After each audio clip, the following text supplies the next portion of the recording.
परम पावन श्री वृंदावन धाम की भूमि पर परम पूज्य सदगुरुदेव भगवान द्वाराचार्य जगत गुरु निम्बारकाचार्य श्री मुकुंद देवाचार्य पीठाधीश्वर श्री राधेश्याम शरण देवाचार्य जी महाराज के मार्गदर्शन में विश्व प्रसिद्ध भगवान श्री कृष्ण की नगरी श्री धाम वृंदावन परिक्रमा मार्ग मिथिला कुंज आश्रम में निरंतर 24 घंटे अखंड श्री युगल नाम महामंत्र संकीर्तन 30 वर्षों से चल रहा है और अखंड अहर्निश 24 घंटे सदा श्री धाम वृंदावन में मिथिला कुंज में चलता रहेगा।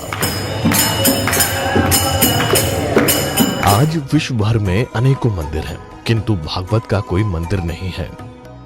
तब हमारे पूज्य गुरुदेव के भजन संकल्प से ये भाव जागा कि श्री धाम वृंदावन में एक अलौकिक भागवत मंदिर बने, जिसमें वृंदावन आने वाले सभी भक्तगण एक साथ संपूर्ण भागवत श्लोक का दर्शन कर सकें। सदगुरुदेव के इस भाव को साक्षात करने के लिए विश्व में प्रथम बार श्री धाम वृंदावन मिथिला कुंज आश्रम में श्रीमद् भागवत महापुराण के 18,000 श्लोक शिलालेख लिखित भव्य दिव्य श्रीमद् भागवत महापुराण मंदिर बनने जा रहा है।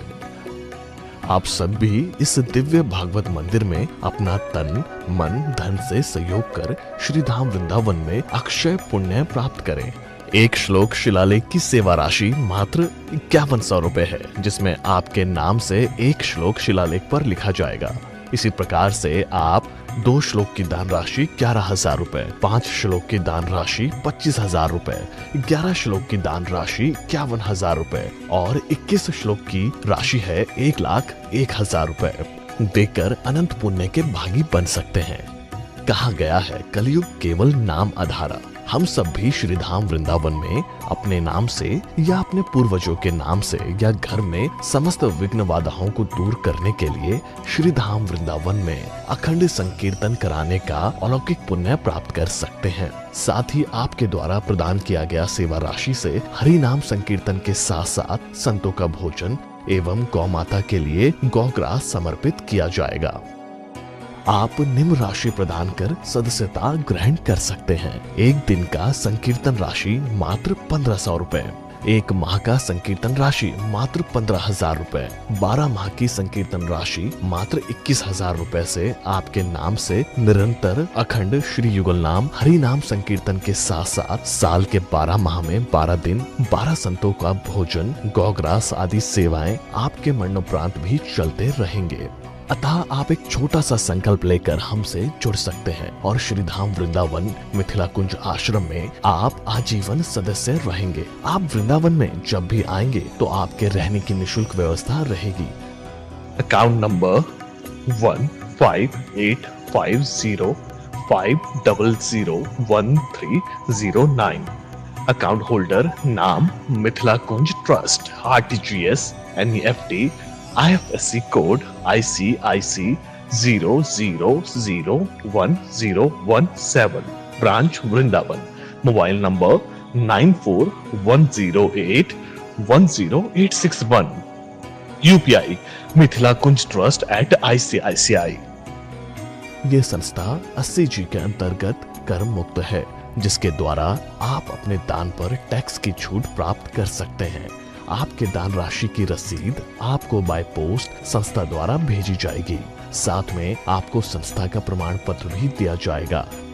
आइए हम सब मिलकर इस दिव्य भागवत मंदिर में अपना तन मन धन से सहयोग कर श्री धाम वृंदावन में एक अलौकिक भागवत श्लोक मंदिर का निर्माण करें। अधिक जानकारी के लिए संपर्क करें और मिथिला कुंज आश्रम से जुड़ने के लिए फेसबुक, यूट्यूब और इंस्टाग्राम मिथिला कुंज ऑफिशियल पेज को फॉलो करें।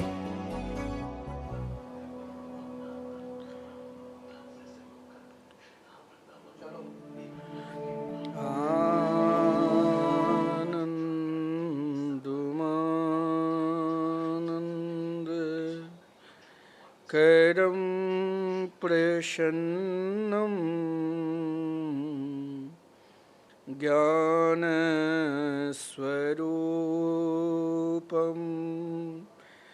निज भाव युक्तं योगीन्द्रमीड्यं भवरोगवैद्यं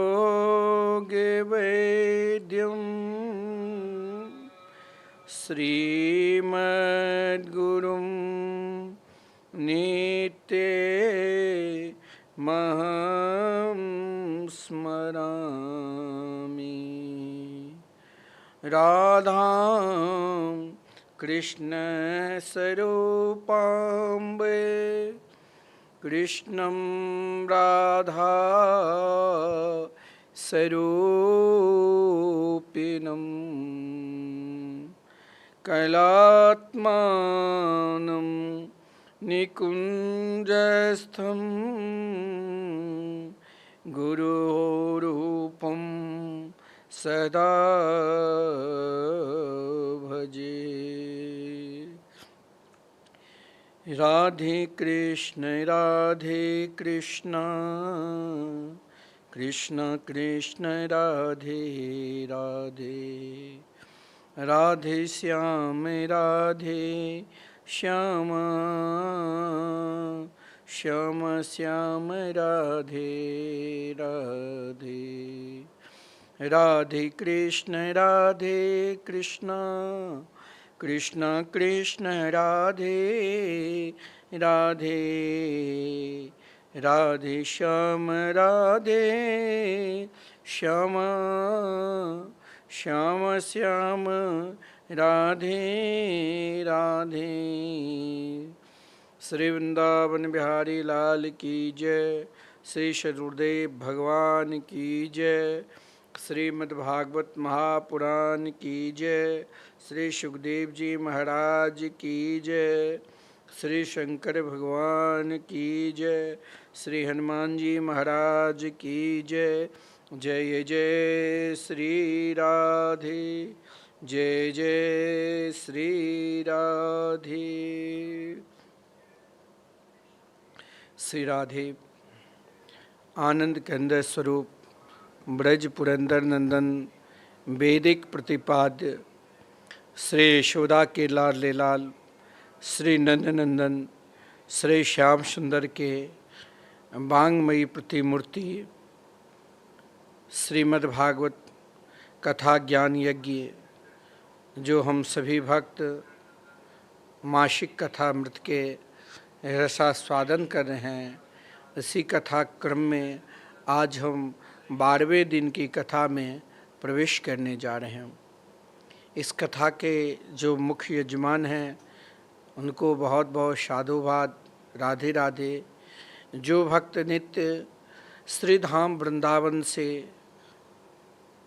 श्रीमद्भागवत महापुराण के यूट्यूब चैनल के माध्यम से रसास्वादन करें उनको भी राधे राधे। आपने मेरे द्वारा सप्ताह कथा कई बार श्रवण किए होंगे, लेकिन यह मासिक कथा है, परंतु जिस हिसाब से प्रसंग चल रहा है लगता है ये मासिक नहीं पूरे साल तक भी कथा होगी, तब ही संपूर्ण कथा के आनंद ले पाएंगे। फिर भी कथा प्रसंग मुझे संपूर्ण करना है, क्योंकि कई लोगों ने कहा कि इस कथा के माध्यम से भगवान की कई कई विलक्षण लीला का भी अनुभव हुआ है। कल आपने भीष्म पितामह के चरित्र के रसास्वादन किए थे और परीक्षित के जन्म के विषय में भी कथा मृत का रसास्वादन किए थे। आज हम सब धर्मराज युधिष्ठिर भगवान श्री कृष्ण के द्वारा जब पितामह भीष्म के द्वारा दान धर्म, राजधर्म, मोक्ष धर्म इत्यादि धर्मों के आनंद लिया, तो धर्मराज युधिष्ठिर के आज विलक्षण भाव को हम आपको श्रवण कराएंगे। लिखा है शास्त्र में, गर्भे दृष्ट मनोध्यायन परीक्षित नरेश विह। परीक्षित को देखकर महाराज युधिष्ठिर के हृदय में बहुत प्रसन्नता हुई कि देखो मेरे कुल में जो चिराग आए हैं, जो प्रकाश के स्वरूप में बालक आए हैं, जो जन्म लेते ही मेरे प्राण वल्लभ मेरे गोविंद को खोजने लग गए और बड़े बड़े यति सन्यासी योगी महात्मा तरसते हैं कि एक झलक भगवान के पाऊं, लेकिन परीक्षित जन्म लेते ही भगवान के गोद में विराजमान हुए। परीक्षणात् इति परीक्षिता। धर्मराज युधिष्ठिर के विषय में बड़ा विलक्षण प्रसंग है। ये प्रसंग आपको जल्दी मिलना मुश्किल है, क्योंकि हमारी भारतीय संस्कृति में ही मिलेगा, लेकिन दुनिया में अन्यत्र ऐसा प्रसंग नहीं मिलेगा कि महाराज युधिष्ठिर पृथ्वी के सम्राट रहकर भी राजा युधिष्ठिर के मन में आया कि हम यज्ञ करें। देखिए, यज्ञ करना, हमारे पूज्य गुरुदेव कई यज्ञ किए हैं मिथिलांचल क्षेत्र में, मिथिला भूमि में, जहाँ कभी श्री अष्टादशाक्षर गोपाल राज मंत्र का भी यज्ञ किए, कभी 9,09,09,99 श्री नाम भगवान की, यानी भगवान के मंगल में नाम के आहुति, राधे कृष्ण कृष्ण कृष्ण राधे राधे, राधे श्याम श्याम श्याम राधे राधे। और जो श्री धाम वृंदावन में विश्व में प्रथम बार श्रीमद् भागवत महापुराण के जो मंदिर बन रहे हैं, जिन मंदिर में आप 18,000 श्लोक एक साथ दर्शन करेंगे, पूज्य गुरुदेव ने भागवत के प्रत्येक श्लोक का आवाहन करके उनके श्लोक के नाम से आहुति हुई है, इनका भी यज्ञ हुआ है। क्योंकि राजा युधिष्ठिर के मन में एक विलक्षण भाव आया जब परीक्षित जन्म ले लिए कि यज्ञ करो, और यही पहचान हमारी भारतीय संस्कृति में ही मिलेगा। दुनिया में अन्यत्र ऐसा प्रसंग नहीं मिलेगा जो महाराज सर्वस्व प्राप्त होने के बाद भी हमारी संस्कृति में निरंतर धर्म पर विश्वास करता है। महाराज परीक्षित के मन में आया कि मैं राष्ट्र के कल्याण के लिए, आत्म कल्याण के लिए यज्ञ करूं, किंतु उनके पास यज्ञ में करने के लिए, उतना बड़ा यज्ञ करने के लिए धन नहीं था। जैसे कोई भी गांव में भी छोटा सा कोई कार्यक्रम करते हैं, यज्ञ करते हैं सामूहिक, तो सभी से याचना करते हैं। अब जैसे हमने आपको भागवत मंदिर में याचना कर रहे हैं, संकीर्तन में याचना कर रहे हैं, तो ये सब के लिए हो जाते हैं।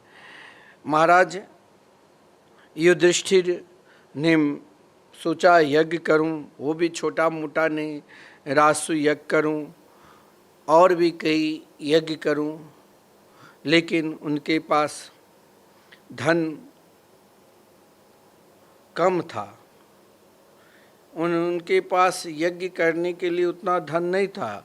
जो धन था वो धन प्रजा से कर और दंड में वसूला गया था, लिया गया था। और धर्मराज युधिष्ठिर तो धर्म के ज्ञाता है। शास्त्र में कहा गया है, आपको कोई दान दे, जिस निमित्त अगर आप श्री धाम वृंदावन में अखंड संकीर्तन कराते हैं, आपने कीर्तन के लिए धन दिया है, तो उसी में उपयोग होना चाहिए। अगर आप स्वयं को दान लेकर अपना या अपने परिवार का या किसी का उपयोग करते अपने लिए, तो शास्त्र में ये कहा गया है उनको बहुत बड़ा दंड मिलता है। सज्जनों, कि महाराज आजकल दान दिया है, कोई करोड़ों की गाड़ी खरीद लेते हैं, सुख सुविधा में रहते हैं, लेकिन ऐसा नहीं करना चाहिए। हमारी भारतीय संस्कृति में यही परंपरा रही है कि जो हमारे ऋषि मुनि हुए हैं, धर्मात्मा राजा हुए हैं, स्वयं धर्मराज युधिष्ठिर ने सोचा जो मेरे पास जो धन है ना, वो जनता की कर है। अगर कोई राजा भी है, अगर जनता की कर से उस धन का उपयोग करता है स्वयं के लिए, तो वो भी दोषी माना जाता है। उस धन को राष्ट्र के लिए ही उपयोग करना चाहिए। तो महाराज युधिष्ठिर ने सोचा ये धन तो प्रजा के कर और प्रजा के दंड स्वरूप में जो धन मिला है, इस धन पर तो हमारा अधिकार नहीं है। इसीलिए महाराज युधिष्ठिर का ये कहना था, यदि हम इस धन को यज्ञ करेंगे तो वो प्रजा के द्वारा किया गया यज्ञ होगा, इसमें मेरा कोई अधिकार होगा नहीं।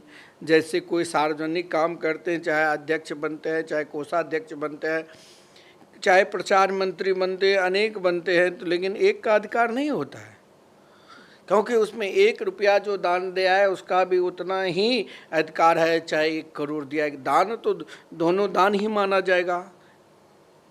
अधिकार वो सबके हो जाता है, फिर वो प्रजा के लिए वो यज्ञ हो जाता है।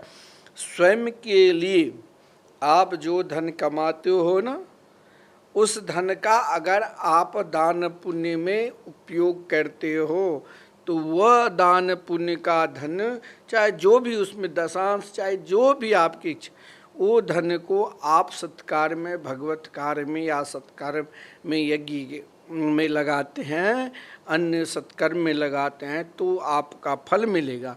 अगर वही धन आजकल नहीं चला है, करोड़ों के घोटाला कर लिया, उसमें से कुछ दान कर लिया, तो समझ लेना उससे उसका आत्मकल्याण नहीं होगा। महाराज परीक्षित ने, महाराज धर्मराज युधिष्ठिर ने जो यज्ञ किए ना सज्जनों, सोचा इस यज्ञ में मैं स्वयं को अपना जो धन कमाऊं, जो मेरा स्वयं का हो, उसी धन से मैं यज्ञ करूंगा, क्योंकि ये मेरे पास जो धन है प्रजा की कर और प्रजा के दंड के रूप में उछला गया धन है। इसीलिए युधिष्ठिर जी का कहना था कि इस धन से अगर हम यज्ञ करेंगे तो इस यज्ञ पर भी संपूर्ण प्रजा का ही अधिकार होगा। इस यज्ञ पर केवल मेरा अधिकार नहीं रहेगा और उसके फल भोक्ता हम नहीं होंगे, सीधी बात।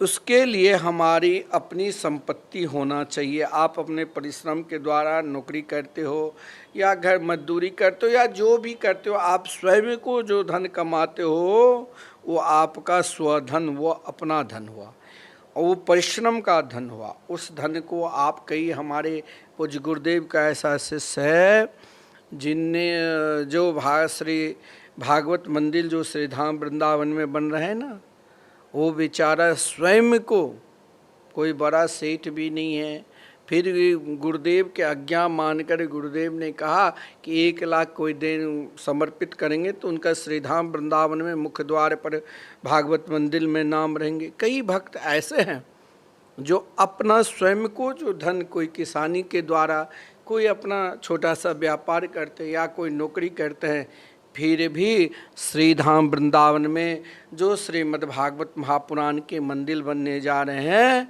वो दान क्या है, तो वो दान स्वयं का दान हुआ। ये देखिए धर्मराज युधिष्ठिर का सिद्धांत है, ये हमारा कोई सिद्धांत नहीं है। धर्मराज युधिष्ठिर ने कहा उसके फल भोक्ता के नहीं होंगे, इसके फल अगर लोगों के द्वारा आप लेते हो तो सबका फल मिलेगा।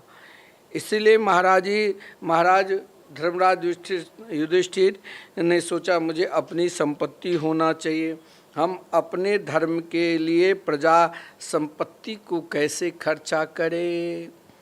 श्री कृष्ण ने देखा धर्मराज युधिष्ठिर की इच्छा है और भगवान के चरणार बिंद के निकट आकर प्रार्थना की, तो श्री कृष्ण ने धर्मराज युधिष्ठिर से कहा महाराज आपकी इच्छा है तो मैं एक गूढ़ रहस्य बताता हूँ। भगवान ने बताया कि उत्तर दिशा की ओर धरती में धन गड़ा हुआ है। शास्त्र में कहा गया है धरती के गड़ा हुआ धन अगर राजा को मिले तो उस धन पर राजा का पूर्ण अधिकार है। जो धन धरती में गड़ा हुआ होता है ना सज्जनों, उस धन पर राजा के ही अधिकार होता है। युधिष्ठिर ने भगवान श्री कृष्ण की बात मान ली और वो धन उत्तर दिशा में जो गड़ा हुआ था वो धन लाया और उसी धन के सामग्री एकत्र की। राजा धर्मराज युधिष्ठिर ने कई यज्ञ संपन्न किए। उसके बाद श्री कृष्ण और पांडवों से आग्रह कि श्री कृष्ण से धर्मराज युधिष्ठिर ने कहा कि प्रभु अभी आप कुछ दिन हस्तिनापुर में और रहिए। भगवान भी धर्मराज युधिष्ठिर के आग्रह पर श्री कृष्ण कई महीनों तक रहे और फिर कुछ बहुत दिन के बाद पुनः द्वारका लौटे। द्वारका में लौटकर द्वारकावासी से भगवान मिले बड़े आनंद के साथ। इधर सज्जनों, धर्मराज युधिष्ठिर की निष्ठा और धर्मराज युधिष्ठिर के राष्ट्र के प्रति समर्पित भाव प्रजा को निरंतर देखे। धर्मराज युधिष्ठिर के राज्य के मुख्य उद्देश्य क्या है? जैसे हमारे देश के प्रधानमंत्री कुछ मुख्य उद्देश्य लेकर, जैसे चुनाव होता है ना, सब अपना अपना उद्देश्य बताते हैं, हम जीतने के बाद ये करेंगे, हम जीतने के बाद ये करेंगे। लेकिन महाराज युधिष्ठिर ने जीतने के बाद क्या किया? जब महाभारत के युद्ध में विजय श्री मिली तो महाराज युधिष्ठिर का एक संकल्प था कि हमें चतुर्युग का एक समान रूप देखना है। सतयुग, त्रेता, द्वापर और आगे कलयुग, बिल्कुल निकट समय था कलयुग के आने के। तो महाराज धर्मराज युधिष्ठिर ने संपूर्ण जन जन में जाकर एक आदेश दे दिया। सरकार के अपने अपने आदेश होते हैं ना समय समय पर कि हमें ये काम करना है। तो धर्मराज युधिष्ठिर ने कहा कि हर व्यक्ति को अपने घर पर भगवान के मंगलमय अखंड नाम संकीर्तन करना है। अब जो भी प्रजा थे गांव-गांव में, जैसे अब किसी गांव में 100 घर है, 100 घर में संकीर्तन चल रहे हैं। जन जन में भगवान के मंगलमय धर्म के प्रचार हुआ। आज भी आप कई गांवों में जाओगे तो भगवान के मंगलमय नाम चलते हैं। देखिए, भगवान के नाम के प्रभाव से क्या होगा सज्जनों, जानते हैं आप कलयुग में रहकर भी आपके ऊपर सतयुग का प्रभाव रहेगा। धर्मराज युधिष्ठिर ने अपने राज्य में अपने प्रजा को अपनी संतान के बराबर बिल्कुल मानते थे, लेकिन धर्मराज युधिष्ठिर जैसे माता पिता अपनी संतान के लिए बढ़िया से बढ़िया सुंदर मार्ग के लिए बढ़िया अच्छे से अच्छे काम करते हैं, उसी प्रकार धर्मराज युधिष्ठिर ने प्रजा को सद्मार्ग पर लाने के लिए एकमात्र भगवान के मंगलमय नाम रूपी यज्ञ जन जन में कहा करो, जिससे प्रजा अत्यंत खुशहाली रहते थे। यही दृश्य को देखकर आदरणीय श्रीमान विदुर जी ने सोचा कि चलो एक बार धर्मराज युधिष्ठिर से मिल कर आऊं। कस्मिनु भगवो विज्ञायते सर्वमिदं विज्ञातम् भवति। देखिए, ये श्रीमद् भागवत महापुराण में नहीं है, मुंडुप उपनिषद में है। क्या कि जब विदुर जी हस्तिनापुर लौटे तब धृतराष्ट्र और गंधारी, द्रौपदी आदि सबने उनका बड़ा स्वागत सत्कार किया, क्योंकि विदुर जी महाभारत युद्ध से पूर्व तीर्थ यात्रा करने के लिए चले गए थे कि हम किसके साथ दे। सबसे बढ़िया काम सज्जनों विदुर जी ही किए थे कि हम किसके साथ दे किसके साथ नहीं दे। इसीलिए विदुर जी अपना तीर्थ यात्रा करने के लिए चले गए। इधर आज महाराज परीक्षित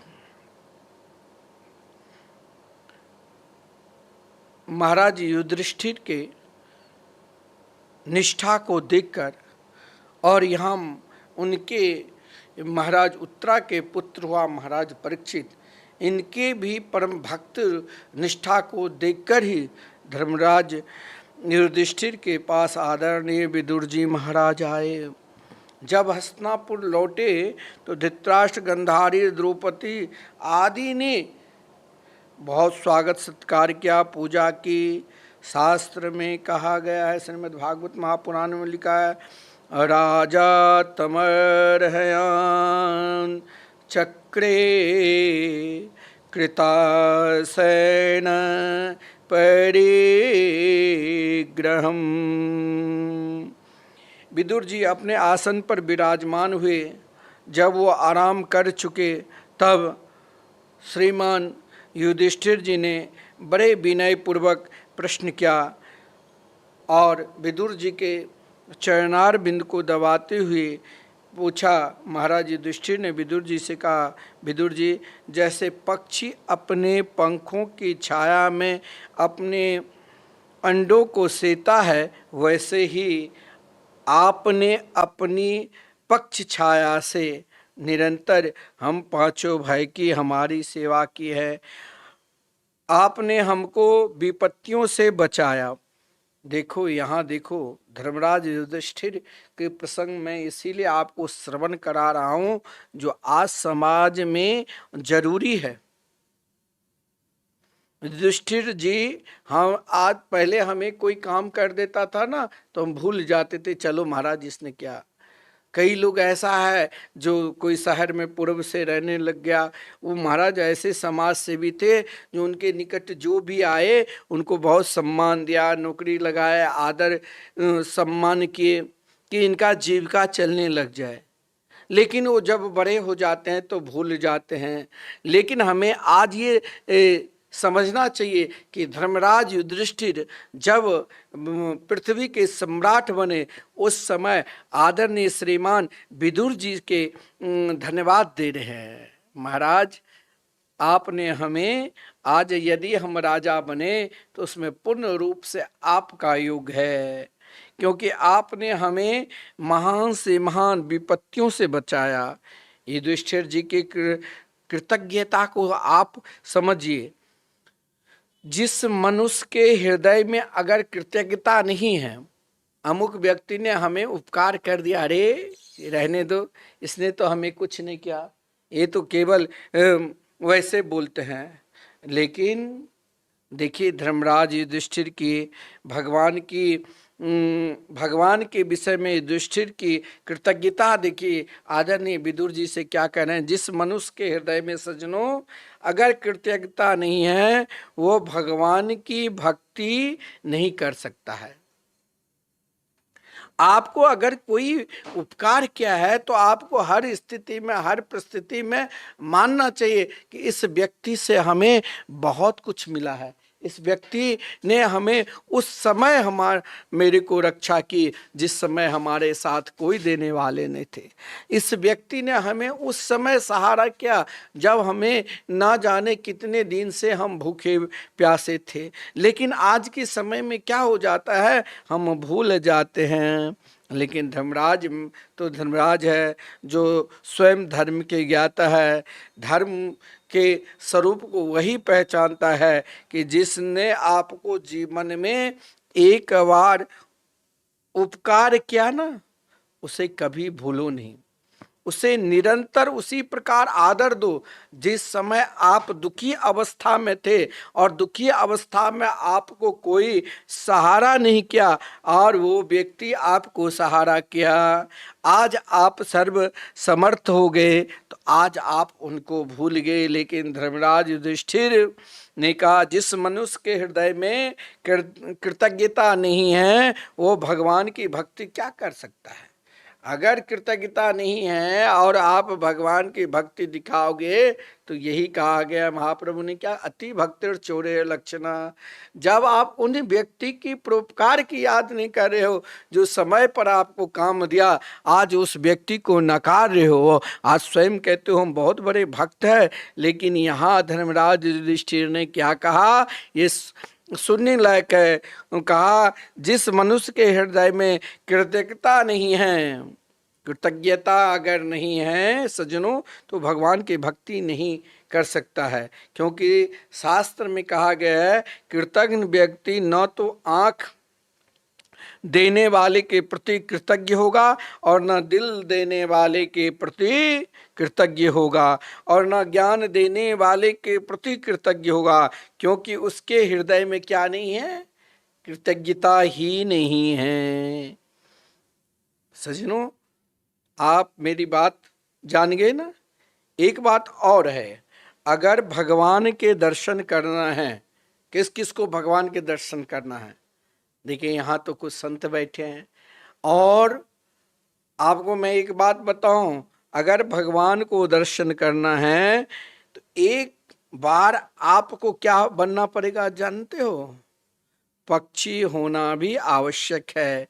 एक संत ने कहा, देखो भगवान को, ये दृष्टांत है, भगवान को दर्शन करना है तो पक्षी, एक बार पक्षी होना भी आवश्यक है। आपको कि ये कैसा हो सकता है? तो कठोपनिषद उपनिषद में महापुरुष ने वर्णन किए हैं, अस्तित्व के नायम तीति चे के कठोपनिषद का एक प्रसंग आया है जो ध्यान देने योग्य है। सज्जनों, कोई कोई कहते हैं कि मरने के बाद आत्मा रहती है, कोई कोई ये भी कहते हैं मरने के बाद आत्मा नहीं रहती है। इन दोनों पक्षों के प्रसंग में किसी ने यह भी कहा, हम तो निष्पक्ष होकर ही रहेंगे। किंतु सज्जनों, निष्पक्ष होकर रहोगे तो भगवान की ओर आप नहीं चल पाओगे। कहेंगे क्यों? इसीलिए पक्षपात लेकर चलो। ठीक वैसे ही जैसे सिद्ध पक्षी, कौन थे सिद्ध पक्षी मालूम है? आप जानते हो सिद्ध पक्षी कौन थे? नहीं जानते हो? सिद्ध पक्षी थे आदरणीय श्री काकभुसुंडी जी।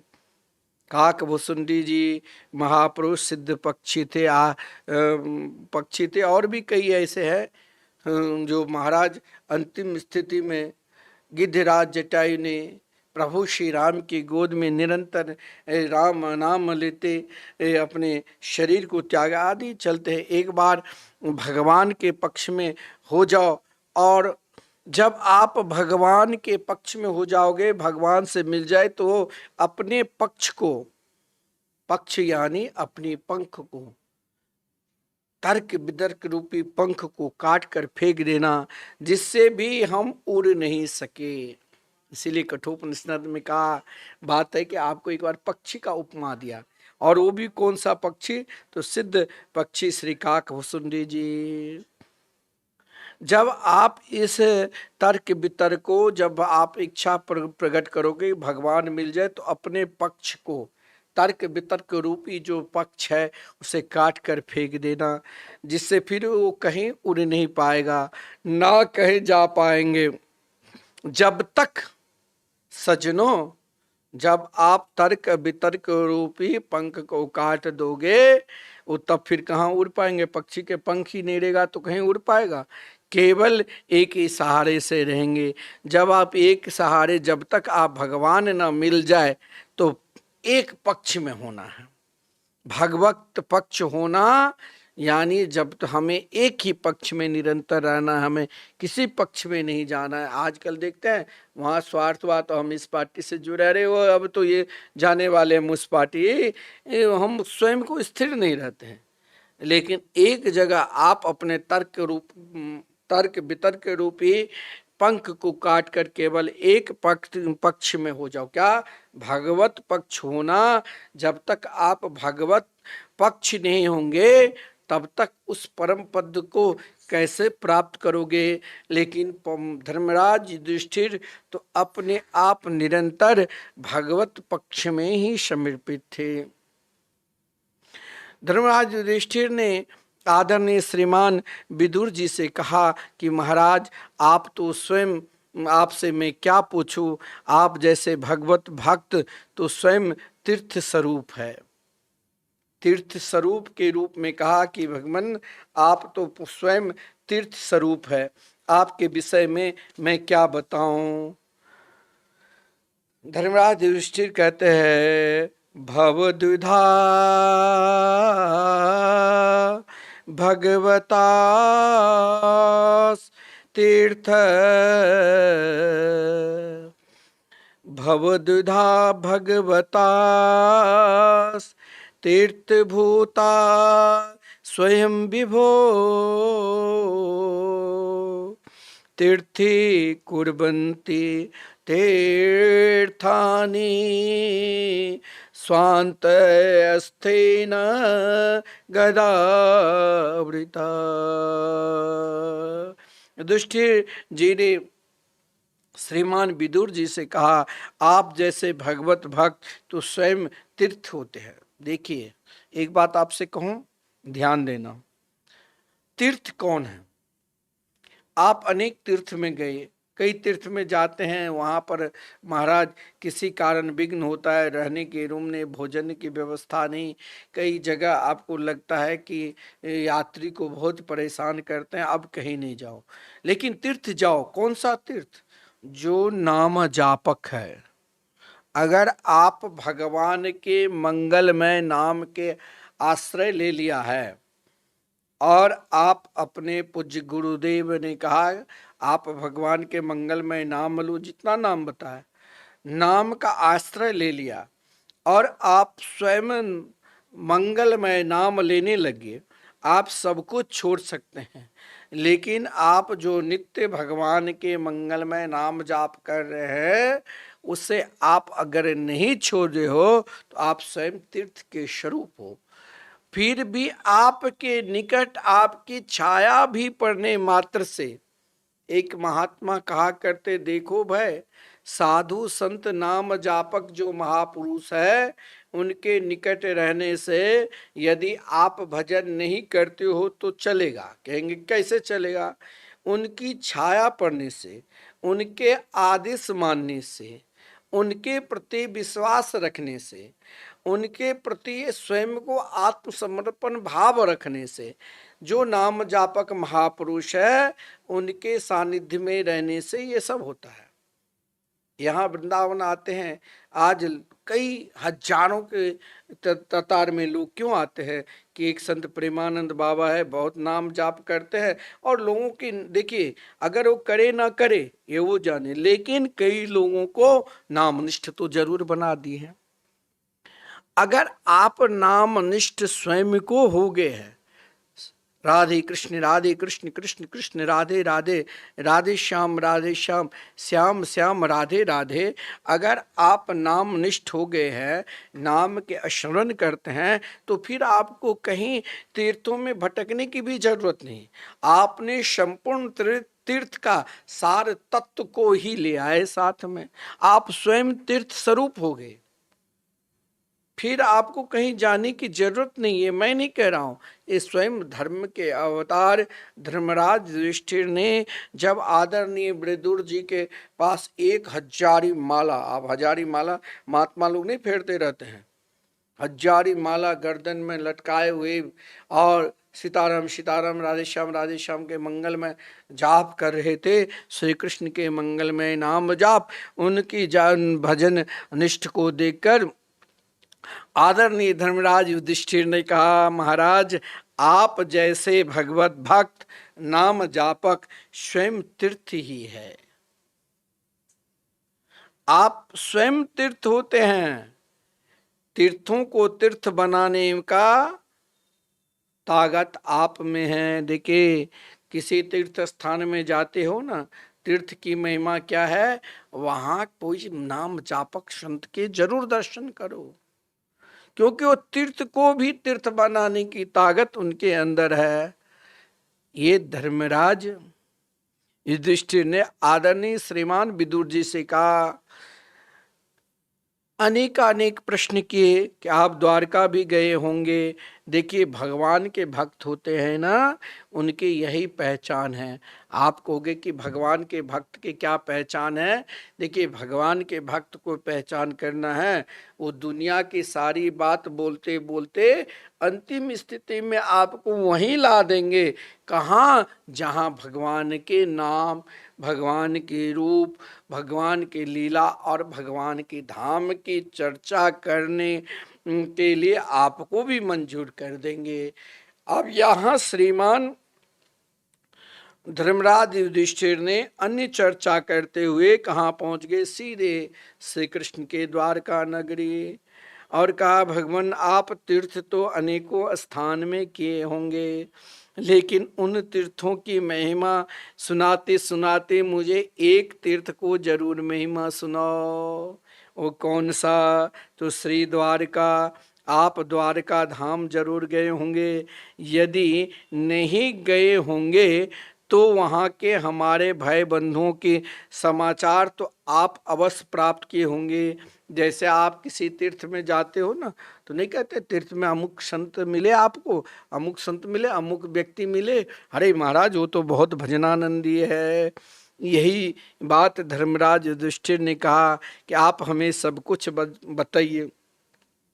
देखिए विदुर जी तो विदुर जी थे, विदुर नीति आप लोग श्रवण किए होंगे, पढ़े होंगे कि विदुर जी ने देखिए सब कुछ धर्मराज युधिष्ठिर को बता दिए, लेकिन यदुवंश के विनाश की बात नहीं बताई। आप कहोगे क्यों नहीं बताई? इसीलिए नहीं बताई, देखिए जीवन में किसी के जीवन में दुख आ जाए और आपकी बात सुनकर किसी को दुख लगे तो बात नहीं बताना चाहिए। दुख देने वाली बात थी, दुखदायक समाचार हो सके तो टालो, और नहीं तो 2-2.5 घंटे उसे बताओ नहीं। यहाँ धर्मराज युधिष्ठिर को भी आदरणीय विदुर जी सब कुछ बताए, परंतु वो नहीं बताए कि यदुवंशी सबके सब भगवान के परम धाम को पधार गए। दुखदायी समाचार यदि 1-2 घंटे बाद भी मिलेगा तो सुनाने वाले के कोई हानि नहीं होगी। ध्यान देना, एकाएक आप किसी को दुखदायी बात को, अरे अमुक व्यक्ति मर गए, ये हो गया, तो हो सकता है वो उनका भी श्वास ना रुक जाए। दुखदायी समाचार देने में आप निमित्त मत बनो। इसीलिए पहले के लोग दुखदायक समाचार धीरे धीरे कोई प्रसंगानुसार बताते थे, जब प्रसंग आएंगे तभी सुनाएंगे। ऐसे ही विदुर जी ने ये लीला बाद में बताई। विदुर जी जल्दी दुख देने वाले समाचार सोचा, यहाँ तो सबके सब विलक्षण उत्सव मना रहे हैं, आनंद मना रहे हैं, मैं क्यों इनको दुखदायी समाचार बताऊं। इसलिए विदुर जी सज्जनों नहीं बताया, और यही हमारी परंपरा भी है सनातन धर्म की। कोई दुखदायक समाचार हम लोग आज भी व्यक्त नहीं करते हैं, जल्दी बहुत देर के बाद ही बताते हैं। विदुर जी सोचा कि हस्तिनापुर में कब तक रहूं, थोड़े दिन तक हस्तिनापुर में रहे, क्योंकि विदुर जी साक्षात धर्म हैं। वो तो मांडव ऋषि के शाप के कारण ही विदुर जी को दासी के पुत्र बनना पड़ा, क्योंकि मांडव ऋषि ने जो श्राप दिया था, और जिस श्राप के कारण ही महाराज विदुर जी को दासी के पुत्र बनना पड़ा। आप कहोगे कि विदुर जी को किस कारण, क्यों मांडव ऋषि ने श्राप दिया था, इसमें कुछ न कुछ तो कारण जरूर होगा। देखिए कारण कई प्रकार के होते हैं, कारण पूछने की जरूरत नहीं। विदुर जी स्वयं धर्म के अवतार हैं, धर्मराज के अवतार होने के कारण कहा गया विदुर जी जब स्वयं धर्म के अवतार है, धर्म आप करते हो, धर्म के आचरण करते हो, आप किसी भी योनि को प्राप्त करोगे तब भी आप अपना धर्म नहीं छोड़ोगे। मांडव ऋषि ने विदुर जी को जो श्राप दिया, कहा गया है कि कुछ चोर एक बार राजमहल से धन आदि को चोरी करके मांडव ऋषि के आश्रम में छुप गए। राजपुरुषों ने, राज सैनिकों को पता लगा कि चोर कहाँ छुपा है, तो कहा मांडव ऋषि के आश्रम में। तो चोरों को सरदार को पहले पकड़ना चाहिए। अब सरदार कौन है? वो राजा के सैनिकों ने मांडव ऋषि को बिना सोचे समझे पकड़कर सीधे राजा के पास लेकर चले गए। राजा ने भी बिना सोचे समझे मांडव ऋषि को सूली पर चढ़ा दिया, बहुत कष्ट दिया। महाराज इधर चोर तो मर गए, जो और चोर उनके साथ, सोचा ये चोर के सरदार मांडव ऋषि को भी दंड मिला, परंतु मांडव ऋषि 3 दिन तक भी नहीं मरे। पता लगने पर राजा को आकर किसी ने कहा, महाराज ये तो साक्षात परम विष्णु मांडव ऋषि है। तो राजा क्षमा मांगकर सूली से उतरवाया। राजा ने सूली पर से जब उतारा तो मांडव ऋषि से क्षमा मांगने लगे। संत तो संत होते हैं। संत मांडव ऋषि ने राजा को तो क्षमा कर दिया, लेकिन सोचा कि राजा के उपरांत भी कोई और राजा है। सीधे मांडव ऋषि ने वहां से राजा का क्षमा करने के बाद धर्मराज के पास जाकर बोले और धर्मराज से कहा, मुझे याद है मैंने पूरे जीवन में कोई पाप नहीं किया है, और जब मैंने पाप नहीं किया है फिर यह मुझे सूली का दंड क्यों मिला? तो आप जरूर बताओ मुझे क्यों मिला।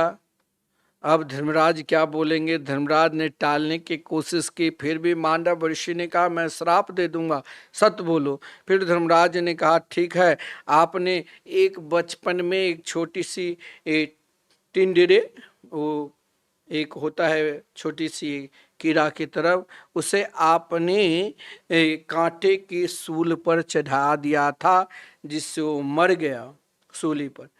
इसी बोले शास्त्र में कहा गया है बचपन में, यानी 5 वर्ष के या 11, जब तक बालक को यज्ञोपवीत संस्कार न हो जाए, 11 वर्ष तक न हो जाए, तब तक उनके अधर्म भी को नहीं माना गया है। मैंने बालकपन में अज्ञानी अवस्था में किया और उस अज्ञानी अवस्था को आप पाप मान लिया और जिससे मुझे दंड मिला, मैं भी तुमको श्राप देता हूँ। तो धर्म के ज्ञाता रहकर तुमने मुझे इस सूली पर चढ़वाने की कोशिश की, तो अब तुम भी दंडनीय पात्र हो। तुम जाओ, मनुष्य हो जाओ, ये मेरा श्राप है। इसी फलस्वरूप धर्मराज युधिष्ठिर से आज आदरणीय श्रीमान विदुर जी ने कहा कि देखो मुझे बनना पड़ा, कहाँ धर्मराज और कहाँ मुझे आज दासी का पुत्र। मांडव ऋषि के श्राप के कारण 100 वर्ष तक रहे। लेकिन सज्जनों एक बात ध्यान रखना, आप अगर भगवान के नाम के आचरण करते हुए सत्कर्म पर आप तटस्थ है तो आप किसी भी अवस्था में रहेंगे, लेकिन अपना धर्म को नहीं छोड़ेंगे। स्वयं धर्मराज यमराज के पद पर अर्यमा भी थे और वह भी पापियों को दंड देते थे। यह एक कथा महाभारत में आई है। धर्मराज युधिष्ठिर ने आदरणीय विदुर जी के द्वारा अनेक प्रकार के सत्संग के, परंतु महाराज उन सत्संग के बाद कहीं धर्मराज युधिष्ठिर के मन में तो बहुत आनंद आया। धर्मराज युधिष्ठिर ने सोचा कि आदरणीय चाचा श्रीमान विदुर जी को यहीं पर सदा रखूं और स्वयं सेवा करूं। लेकिन धर्मराज युधिष्ठिर जिस उद्देश्य से आए थे उस उद्देश्य को पूर्ति करने के लिए आज रात्रि के जब हो चुकी, सब सोए हुए थे, तो जहाँ धृतराष्ट्र एकांत में थे, देखिए विदुर जी महात्मा थे सज्जनों, समय की गति को पहचानते थे। उन्होंने धृतराष्ट्र से कहा, हे राजन, बड़ा भारी भाई आने वाले है, क्योंकि महात्मा जान जाते समय कैसा आएगा, यानी कलिकाल आने वाले हैं, इसका कोई प्रतिकार नहीं है। अब काल तुम्हारे भी सामने आ गया है। जब अपना ही शरीर छूट जाता तो संबंधियों की तो बात क्यों, क्योंकि धृतराष्ट्र कहने लगे बहुत मजा से खा रहा हूं। देखो भीम बहुत सेवा कर रहे हैं, अर्जुन, नकुल, सहदेव, सब, धर्मराज, युधिष्ठिर, तो लगता है आज मेरा पुत्र भी वैसा नहीं करेगा। और आज धर्मराज युधिष्ठिर जब तक मेरी सेवा नहीं करते तब तक कुछ खाते भी नहीं। विदुर जी ने कहा भीमापवर्जितं पिंड मादते गृहपालवत्।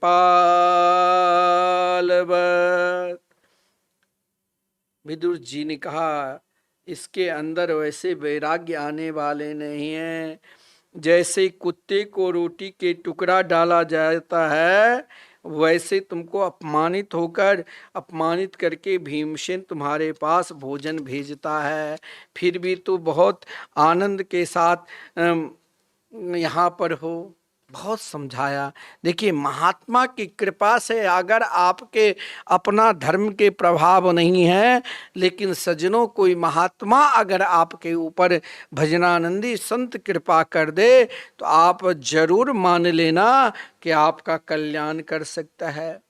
देखिए वो तो कोई बिरले हैं जिसके अंदर श्री कृष्ण प्रेम जन्य वैराग्य प्रकट हो जाए, लेकिन विदुर जी ने धक्का दिया। यानी उसको अभी कहा ना, तुम कुत्ते की तरह, जैसे कुत्ते रोटी के टुकड़ा डाला जाता है वैसे तुम्हारे पास भोजन आते हैं, जिसको तुम्हारे बच्चों ने आगे से जलाया, किसमें, लक्षागृह में जहर दिया, जिसकी पत्नी को तुम दूषित करने के प्रयास किया, जिसका खेत धन लूट लिया, सब कुछ लूट लिया, उन्हीं के दिए हुए भोजन को तुम अपना जीवन व्यतीत कर रहे हो, फिर भी तुम्हारा शरीर अब रहने वाला नहीं है। अब तुम वयोवृद्ध हो चुके हो, एक तो तुम पहले से ही अंधे हो और फिर तुम इस आसक्ति में पड़े हो। यह तो जा रहा है, अब तुम्हारे इस शरीर को भी ऐसे ही ढंग से, महाराज जिनके 100 पुत्र मारा गया उनको भी वैराग्य नहीं हो रहा था, लेकिन अभी ज्ञात गतिर जहियात, विदुर जी ने उनको धक्का दे देकर, देखिए धक्का बारी वैराग्य, कोई महात्मा के कृपा हो जाए तो ना जाने किस अवस्था में आपको परमात्मा मिल जाएंगे। और ये महात्मा के कृपा से ही विदुर जी कहने पर धृतराष्ट्र अपना दृढ़ स्नेह का पास जो है, ये दृढ़ स्नेह पास की जो एक गांठ है, और विदुर जी उनके साथ गंधारी भी साथ हो गई, और अब विदुर जी दोनों को कहाँ ले गए, स्वयं विदुर भी तो अब तीनों हो गए, हिमालय की ओर निकल गए। हिमालय दंड न्यास करने वाले को हर्ष प्रदान करता है, शास्त्र में कहा गया है हिमालयम नृत्य दंड प्रहर्षम। दंड न्यास का अर्थ हुआ हम किसी को सजा देने के अधिकारी नहीं हैं। संन्यास लेते समय, वैराग्य लेते समय यह संकल्प ग्रहण किया जाता है कि संसार के सब प्राणी हमसे निर्भर हो जाए। अभयम सर्वभूतेभ्यो दत्वा प्रव्रज्या माचरेत। यह दंड अपराधी प्राणियों पर भी चलाने के लिए नहीं है। विदुर जी ने धृतराष्ट्र को अजात शत्रु बनाकर भगवान के मुख लीला के चिंतन करते करते भगवत तत्व को प्राप्त करा दिया। सप्त सरोवर के निकट गंगा किनारे इधर महाराज युधिष्ठिर की नित्य जो दिन चर्चा रही थी कि अपना नित्य नियम संपन्न करने के बाद संध्या वंदन करते हुए भगवान सूर्य के नित्य अर्घ्य देते थे। देखिए सूर्य का अर्घ्य जिससे आपको ऊर्जा मिलती है, प्रकाश मिलता है, नित्य अर्घ्य देना चाहिए। अग्निहोत्र करते थे, समय मिले तो रोज अग्निहोत्र भी करो। नित्य विप्रों को नमस्कार करते थे और नित्य अन्नदान करते थे। अन्नदान की भी सज्जनों बहुत महिमा है। जो अन्नदान करते हैं वो कहीं भी किसी भी अवस्था में भूखे नहीं रहते थे और नहीं रहते। और उसके बाद सज्जनों एक बात ध्यान देना, उसके बाद माता पिता गुरुजनों को नित्य नमस्कार करने के लिए जाते थे। लेकिन आज जब धृतराष्ट्र और गांधारी के कक्ष में पहुंचा तो वहां नहीं देखा। बड़ा विलाप करने लगे। संजय से पूछा। संजय ने कुछ देर मौन होकर कहा कि बताना पड़ेगा। संजय ने कहा मुझे भी कुछ पता नहीं। उसी समय देवर्षि नारद जी वहाँ बीना बजाते हुए और प्रभु का नाम संकीर्तन गाते हुए राधे कृष्ण कृष्ण कृष्ण राधे राधे राधे श्याम राधे श्यामा श्यामा श्याम राधे राधे। धर्मराज युधिष्ठिर ने देवर्षि नारद जी के देखकर चरणों में प्रणाम किया और प्रणाम जब किया देवर्षि नारद जी ने कहा कि आप किसके लिए रो रहे हो? बोले अपने चाचा के लिए, आदरणीय विदुर जी के लिए। अपने माता पिता धृतराष्ट्र और गांधारी को माता पिता की तरह आदर करते थे। बोले वो तीनों तो भगवत धाम को प्राप्त कर लिया, उनके अंदर वो आत्मबल की प्राप्ति हो गई। आत्मबल क्या है? श्री कृष्ण नाम के उपदेश से स्वयं को भगवत धाम को प्राप्त कर गए।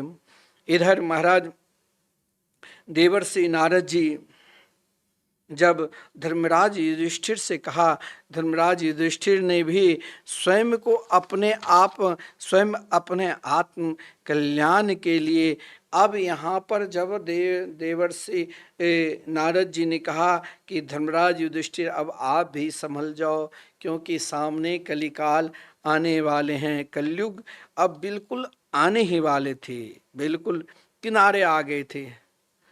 जब युधिष्ठिर यहाँ पर देवर्षि नारद जी के द्वारा सुना कि अब कलयुग आने वाले हैं, युधिष्ठिर जी को भी नाना प्रकार के अमंगल ही अमंगल सामने देखने लग गए।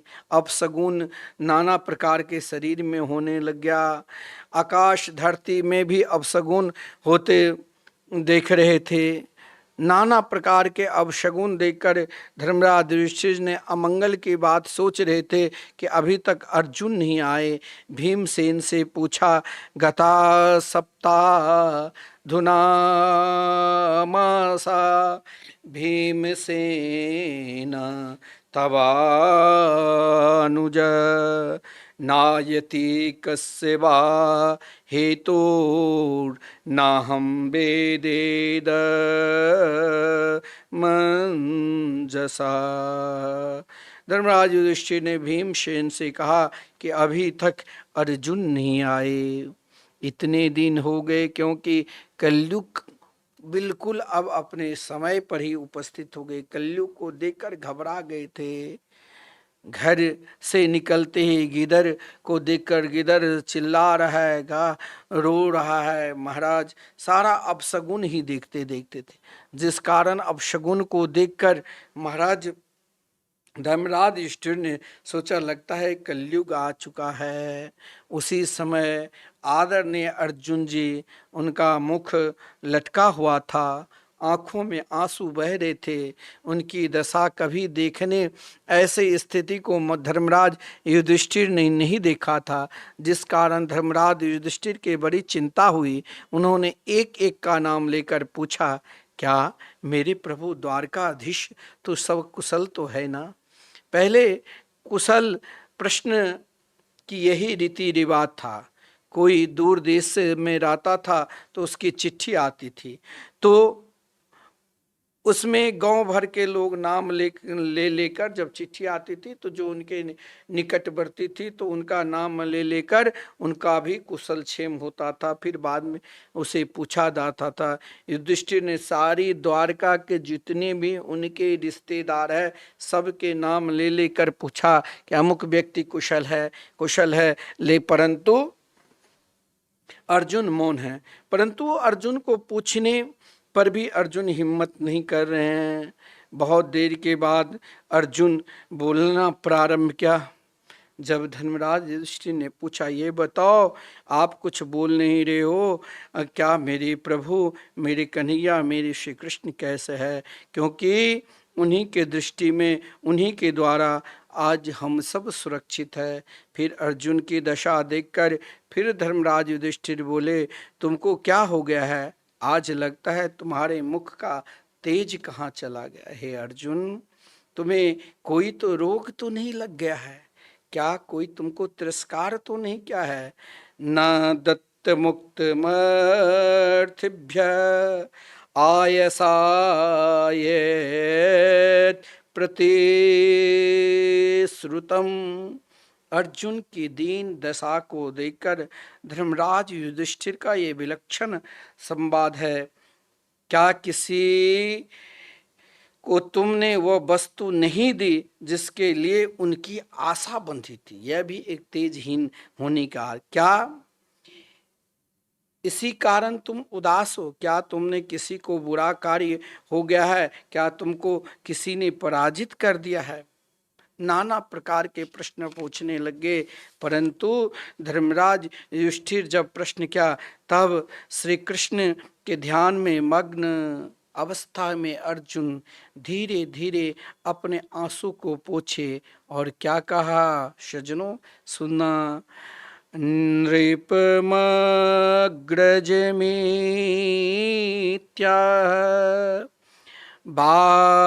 बाष्पगद गदया गिरा।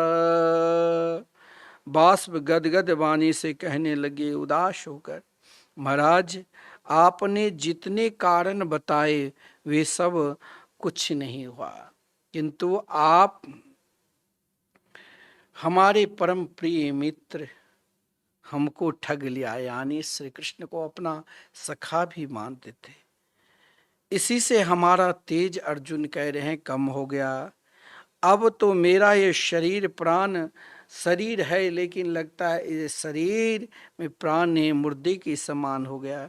इन्हीं कारण जिन श्री कृष्ण के कृपा से द्रुपद के घर में राजाओं को हराया, जिन श्री कृष्ण के कृपा से मत्स्य का भेद किया, उन्हीं जिन श्री कृष्ण के कृपा से मैंने खांडव वन दहन किया, उन्होंने ही मैं दानव द्वारा हमारे लिए सभा बनाए। उन्हीं श्री कृष्ण के कृपा से हमने संपूर्ण विश्व में विजय प्राप्त किया। उन्हीं के बल से हमने महाराज बड़े बड़े राजाओं से बदला ली।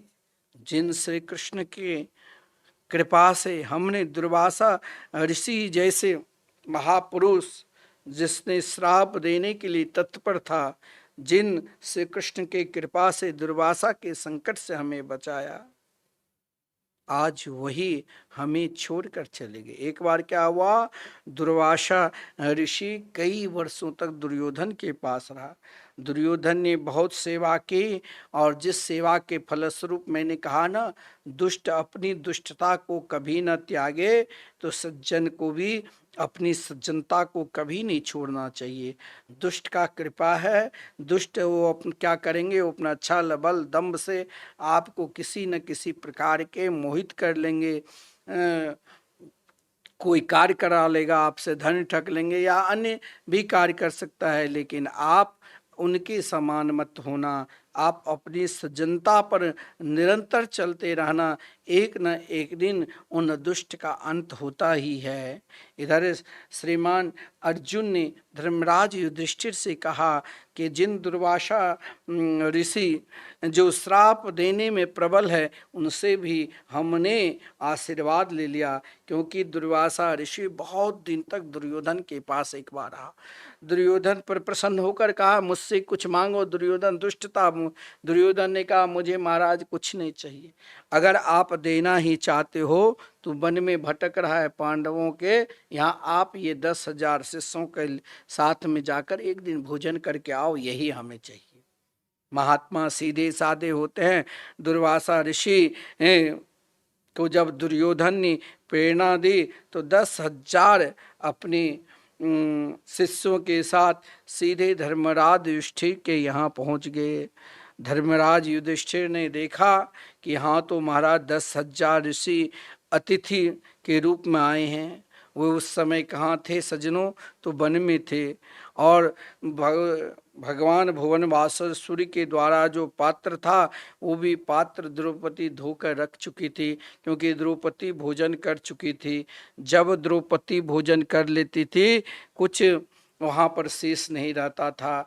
तब फिर महाराज द्रौपदी अगर भोजन नहीं करती तो 10 लाख भी लोग चले जाए तो भी भोजन करा सकती थी। यह उस पात्र में विशेषता थी।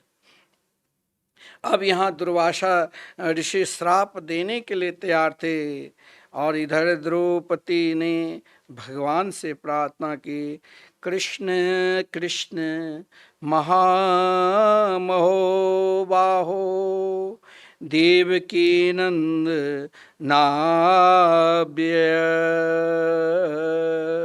द्रौपदी के पुकार सुनकर श्री कृष्ण जो द्वारका में विराजमान थे, द्वारका का भोजन छोड़कर नंगे पांव दौड़े दौड़े आए और बोले, द्रौपदी मुझे भूख लगी है, कुछ खाने के लिए दो।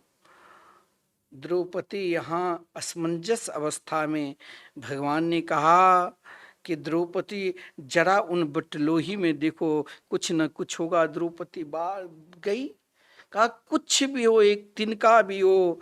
साकान शिष्ट मुपयुज्य, बटलोही में लगा हुआ जो एक साग का पत्ता था, ये प्रभु की लीला है। उसको मुख में डालकर स्वयं भगवान ने कहा, अनेन त्रिलोके, क्या कहा? अनेन त्रिलोके तृप्यताम, संपूर्ण त्रिलोकी उस साग की टुकड़ा भगवान ने ज्यों ही ले तृप्त हो गए। ईश्वर तो सज्जनों ऐसा ही होता है, जो एक शरीर को मैं समझे उसका नाम जीव है। जीव और ईश्वर में क्या फर्क है, ध्यान देना। जो केवल अपने ही शरीर को बार बार मीमांसा करे, एक ही शरीर को समझे, उसका नाम जीव है। और जो संपूर्ण शरीर को चींटी से लेकर ब्रह्मा तक को, शरीर को, संपूर्ण शरीर को एक समझे, जो संपूर्ण विश्व को अपने में अपने ही रूप में देखे, उनका नाम क्या है? ईश्वर है। भगवान ने जो ही तृप्त कर दिया, दुर्वासा ऋषि अपने तृप्त होकर आशीर्वाद देकर लौट गए। अर्जुन ने कई प्रकार की बात धर्मराज युधिष्ठिर से कहा कि जिन श्री कृष्ण ने महाभारत के युद्ध में विजय श्री दिलाए, वो अब चले गए। बड़ा भाव के साथ महाराज धर्मराज युधिष्ठिर को समझाया। इधर महाराज कलयुग आ गया था। धर्मराज युधिष्ठिर ने देखा कि कलयुग के आगमन हो चुके हैं। अब लोभ, कपट, हिंसा आदि का वर्चस्व आ गया है।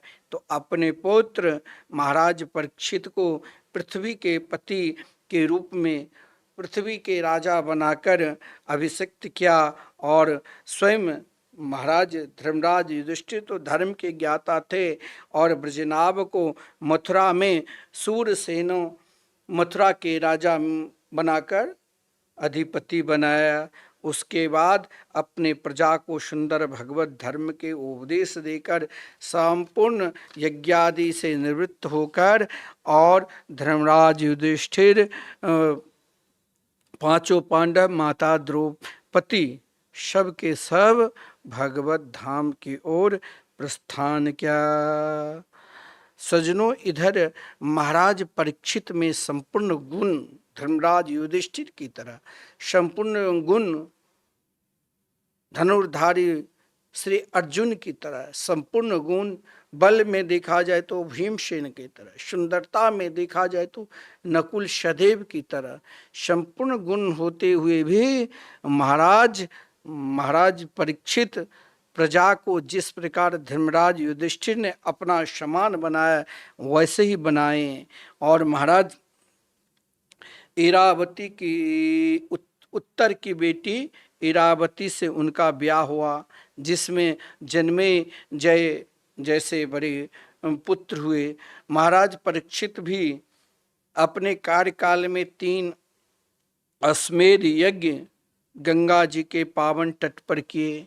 और कलयुग को देखकर, देखिए, जब आप घर से परेशान हो जाओ ना, परेशान मतलब मन अशांति में आने लग जाए, तो आ जाओ वृंदावन, अयोध्या, काशी, और वहाँ आकर रहो। ऐसा नहीं है आपको घर में सुख सुविधा है, एसी कमरे हैं, तो वृंदावन में भी सभी आश्रमों में रहने की व्यवस्था है, कई धर्मशाला है।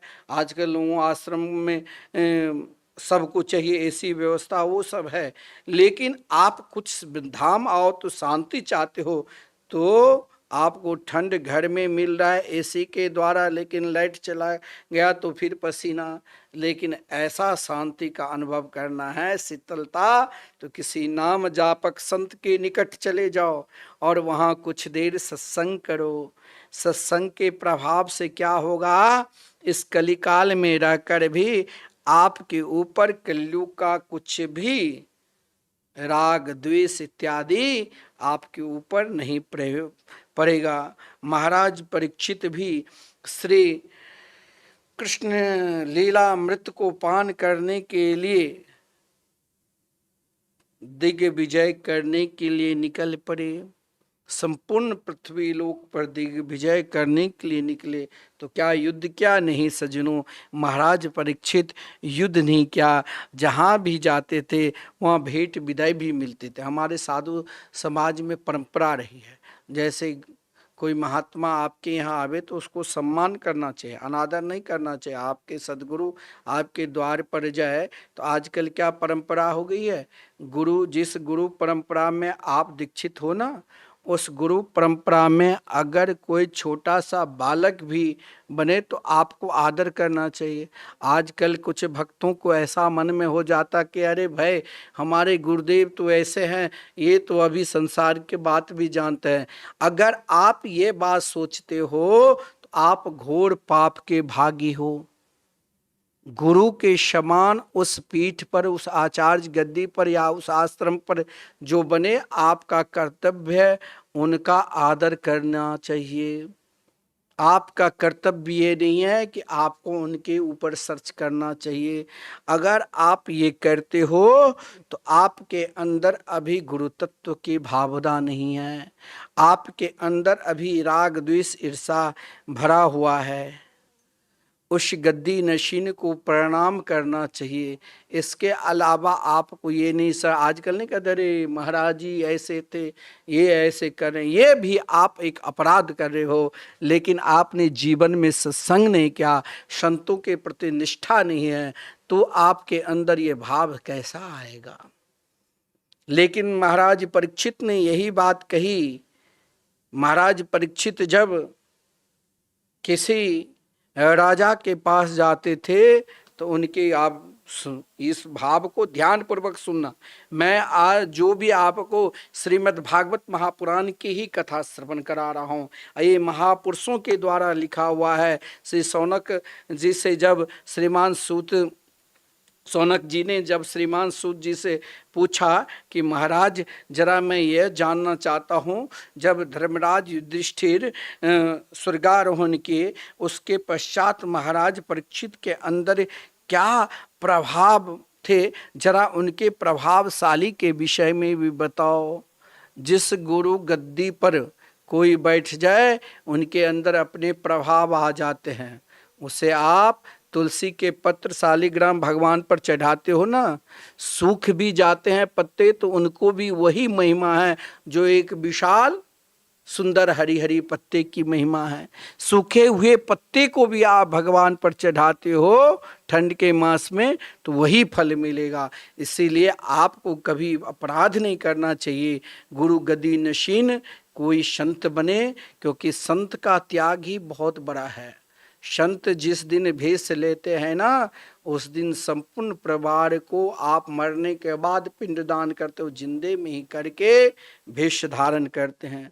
उनको कोई कहते भाई ये बहुत मार्केटिंग है, अरे उनके पास क्या है, वो तो एक लंगोटी पहन कर आए हैं। तुम्हारे पास आ सकती है, तुम लड़के बच्चे संत के पास कोई घर परिवार की परंपरा नहीं है, तब भी कहते हो इतने बड़े महल बना दिया, देखो हमारे महाराज कैसे थे, ये कितने, ये भी तुम अपराध के लायक ही बात बोलते हो, ये कदापि नहीं बोलना चाहिए। लेकिन चलो उसके अज्ञान है, वो अज्ञान क्या है, वो अभी तक उनके अंदर गुरुनिष्ठ नहीं है, आचार्य परंपरा के ज्ञान नहीं है, इसीलिए बोलते हैं। उसे अज्ञानी जानकर उनके अपराध को भी नहीं देखा जाता है। पहले शास्त्र पुराण में वर्णन था, गुरु गद्दी नशीन कोई भी बैठते थे, उस गद्दी का वैसे ही आदर किया जाता था, क्योंकि यह गद्दी नशीन आश्रम सब है, वहाँ कभी भी गलत आपको व्यवहार नहीं करना चाहिए। आपको ये नहीं कहना चाहिए कि ये छोटे बने हैं, ये बड़े बने हैं, ये उतना बड़ा भजनानंदी था, ये कुछ नहीं है। नहीं, उस गद्दी में वैसे ही प्रभाव है। आज देखिए मिथिला कुंज में पूज्य गुरुदेव ने जो लगातार आपको कहीं नहीं मिलेगा, 32 वर्षों से महामंत्र के संकीर्तन चल रहे हैं। आज मैं सभी परिवारों में 1 घंटा प्रातः काल आप लोग सुनना महामंत्र, 7 बजे से नित्य प्रातः काल यह जो अखंड संकीर्तन चल रहे हैं निरंतर 24 घंटे, आप लोग भी अपने घर में 1 घंटा श्रवण करोगे ना, तो इससे क्या होगा, घर में लगा दो किसी बॉक्स में, इससे क्या होगा, जो आपके घर की तरंग 1 घंटा सुना तो 23 घंटा सुगम रहेंगे। 1 घंटा 24 घंटे में 1 घंटा संकीर्तन की तरंग से वो घर 23 घंटे उसी तरंग में, जैसे आप इत्र लगाते हो ना, बढ़िया से बढ़िया इत्र तो वस्त्र में सुगंध रहता है, उसी प्रकार आप भगवान के मंगलमय नाम संकीर्तन करते हो या सुनते हो तो आपके घर में वही प्रभाव रहेगा। वही ये आश्रम जो है वो नाम का प्रभाव है। आप देख रहे हो विशाल धर्मशाला जहाँ सत्संग भवन है, ऊपर भक्तों की ठहरने की है, और यहाँ कई वक्ता आए हैं। श्री अनिरुद्धाचार्य जी महाराज, मैं रोज कहता हूँ यहाँ 2 साल तक संकीर्तन क्या, देख लीजिए, नाम भगवान की प्रभाव है। श्री चतुर नारायण शास्त्री जी, कई वक्ता ऐसे आए हैं। देखिए यहाँ ये भूमि सिद्ध भूमि है, ये भूमि में आप देख रहे हो अभी अभी 1 साल भी नहीं हुआ भागवत मंदिर तैयार हो रहे हैं, जिसमें आप 18,000 श्लोक एक साथ दर्शन करोगे। और देखो भक्तों की प्रेम, 3,500 श्लोकों की व्यवस्था भी हो चुके हैं, लोग दान कर रहे हैं। एक श्लोक के मात्र 5100 है। लेकिन ये निष्ठा, आपके अंदर निष्ठा की कमी है। आप आते हो, कोई कहेंगे अरे अब तो हर आश्रम में आजकल बहुत लोग कहते हैं धर्मशाला हो गए, गेस्ट हाउस हो गए। आप जानते नहीं है, पहले आश्रमों की चलाने में कम व्यय होता था। आज बिजली बिल आश्रम में 1,00,000 2 लाख आते हैं। भक्तों की उतना भाव नहीं है। आपके घर की परंपरा की कोई दीक्षित है, लेकिन आपके अंदर वो भाव नहीं है जो यहाँ 1 किलो नमक भी देंगे। यहाँ साधु संत रहते हैं, रोज 100-150 का भोजन बनता है। क्या आप खर्चा दे रहे हो? आप पहले आश्रम में लोग लेता था, ये चावल की व्यवस्था, ये दाल की व्यवस्था, ये सब्जी की व्यवस्था, आज सब महात्मा लोग महाराज कहाँ से लाएंगे? कोई नौकरी करते हैं। तो आश्रम भी सुरक्षित रहे, इसीलिए सभी आश्रम में धर्मशाला बना दिया, ताकि भक्त लोग आएंगे, उससे जो कुछ आय होगा उससे आश्रम चलते रहेंगे। आपको लेकिन गलत शब्द नहीं बोलना चाहिए। आपको यही बोलना चाहिए कि हम भी वहाँ में आपके धन का सदुपयोग हो रहा है। महात्मा लोगों की वो आदत नहीं है जो आपका धन को अपने में दुरुपयोग करेंगे। सब अपने साधारणतया जीवन में निरंतर भगवान के चिंतन करते रहते हैं। यही एक संतों का लक्षण होता है। महाराज परीक्षित पृथ्वी के सम्राट रहकर भी देखिए उनके दिनचर्या। आदरणीय श्रीमान सूत जी महाराज सोनक जी से कहा कि महाराज परीक्षित कितनी प्रभावशाली थे, उनके अंदर लौकिक प्रभाव भी था, जिससे उन्होंने संपूर्ण जगत में दिग्विजय किए।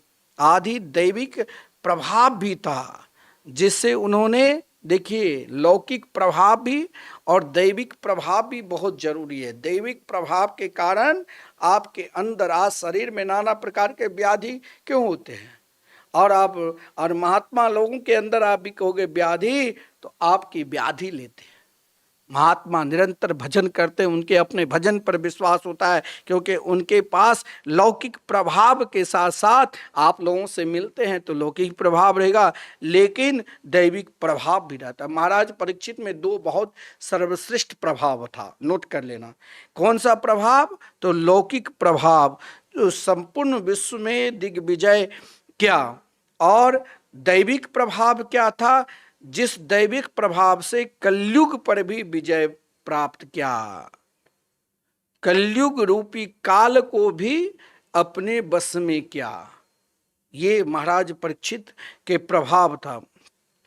और ये प्रभाव क्यों बना? प्रभाव बनाने के लिए आप चाहोगे कि कलयुग में रहकर मेरे ऊपर निरंतर दैविक प्रभाव रहे, आदि दैविक प्रभाव।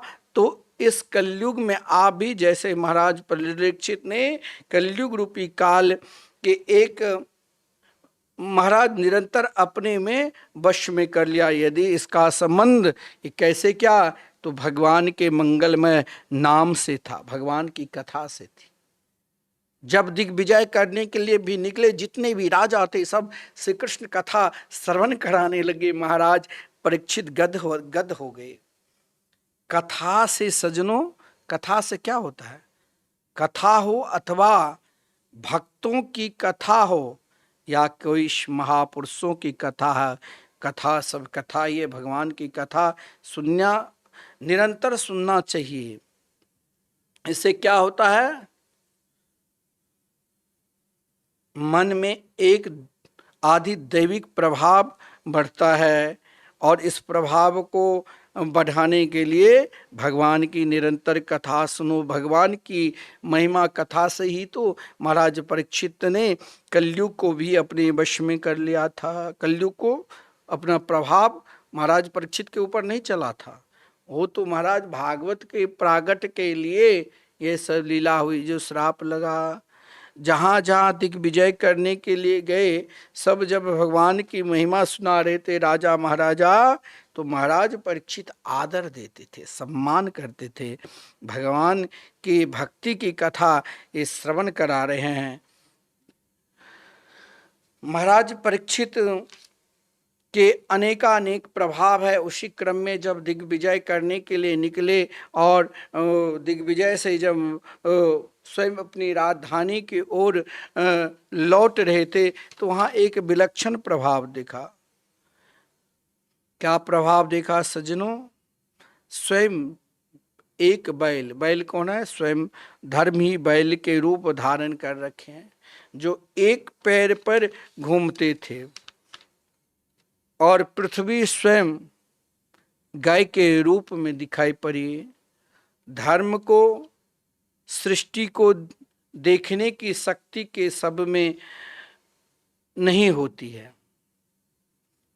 धर्म को कौन पहचान सकता है? जो परीक्षित है, जिसका हृदय शुद्ध होता है, जिसके हृदय में भगवान की भक्ति होती है, वही तो धर्म को पहचान सकता है। धर्म को देखकर, धर्म और पृथ्वी के संवाद भी सज्जनों बड़ा विलक्षण है। जब परीक्षित ने देखा धर्म एक पांव पर है और स्वयं कांतिमयी गौ, देखिए गौ माता, स्वयं कांतिमयी गौ के आंखों में आंसू के धारा बह रही है, मानो उनका स्वयं बछड़ा बिछुड़ गया है। धर्म ने गौ की देखकर यानी पृथ्वी से पूछता है कि यह बताओ कि हे माता, दुख कहाँ से दुखी हो? तुमको क्या दुख है जिससे तुम्हारा मन इतना उदास है? क्या तुम्हारे मन में कोई चिंता है?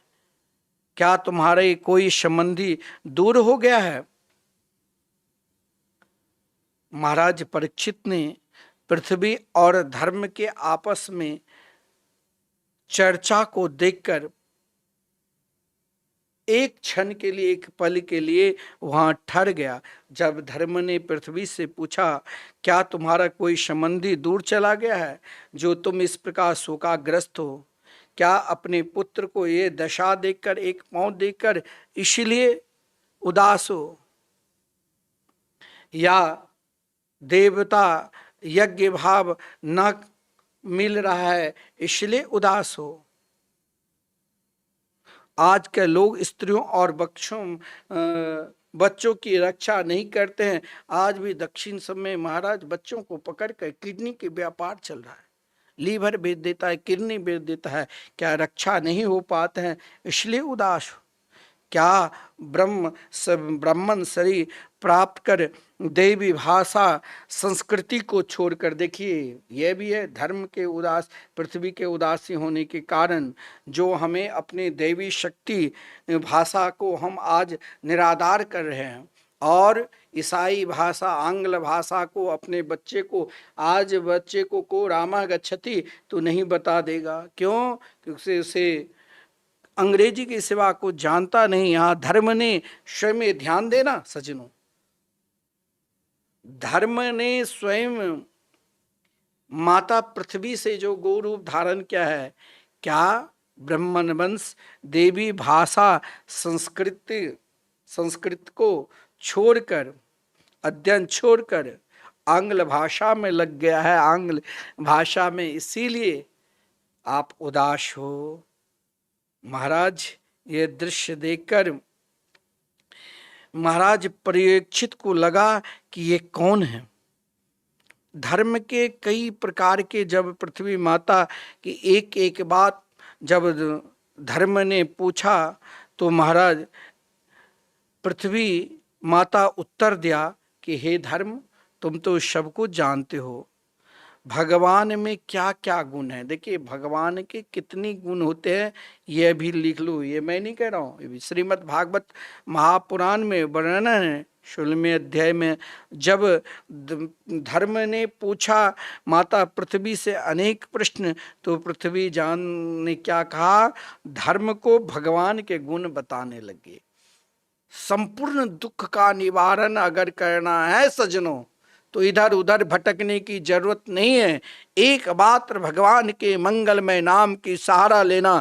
भगवान में क्या गुण है जानते हो? एक एक गुण नोट करो। क्या है? सत्य, पवित्रता, दया, क्षमा, त्याग, संतोष, सरलता, समदम, तप, तितिक्षा, समता, उपरामता, विद्या, ज्ञान, वैराग, ऐश्वर्य, शौर्य, तेज, बल, स्मृति, कौशल, कांति, धैर्य, कोमलता, शील, साहस, ओज, भग, कीर्ति, मान, निरहंकार आदि सगुण हमेशा भगवान में निरंतर रहते हैं। यानी भगवान माता पृथ्वी ने एक ही उत्तर दिया, भगवान छोड़कर चले गए और कलयुग का शासन हो रहा है। इसलिए पुत्र मैं तनिक दुखी हूँ कि भगवान के परम प्रिय जो नाम जापक है वो कभी दुखी नहीं रहे। उनके लिए क्या मार्ग है, क्या रास्ता है, इसीलिए मैं उस मार्ग को ढूंढ रही हूँ। इधर आपस में पृथ्वी और धर्म का संवाद चल रहे हैं। महाराज परीक्षित ने जब पृथ्वी और धर्म को आपस में बातचीत करते हुए देखा तो महाराज परीक्षित पूर्व वाहिनी सरस्वती के तट पर तब तक पहुंच गए थे, लेकिन वहां एक क्षण के लिए ठहर गए, क्योंकि यह दृश्य कोई साधारण दृश्य नहीं था। यह विचित्र दृश्य था कि एक बैल है जो स्वयं धर्म के प्रतीक है और एक गाय है जो स्वयं पृथ्वी के प्रतीक है, और दोनों के आपस में संवाद हो रहा है। लेकिन उन संवाद को विघ्न डालने के लिए कौन है? तो कलिकाल, जो एक राजा के रूप में दंड लेकर तैयार है। आजकल कलिकाल के रूप में कौन है? जो धर्म को ना माने, जो कहते रहे भगवान नहीं है, ये सब ढकुसला है। समझ लो ये साक्षात कलियुग है। इनके आचरण, सबसे नीचता आचरण क्या है?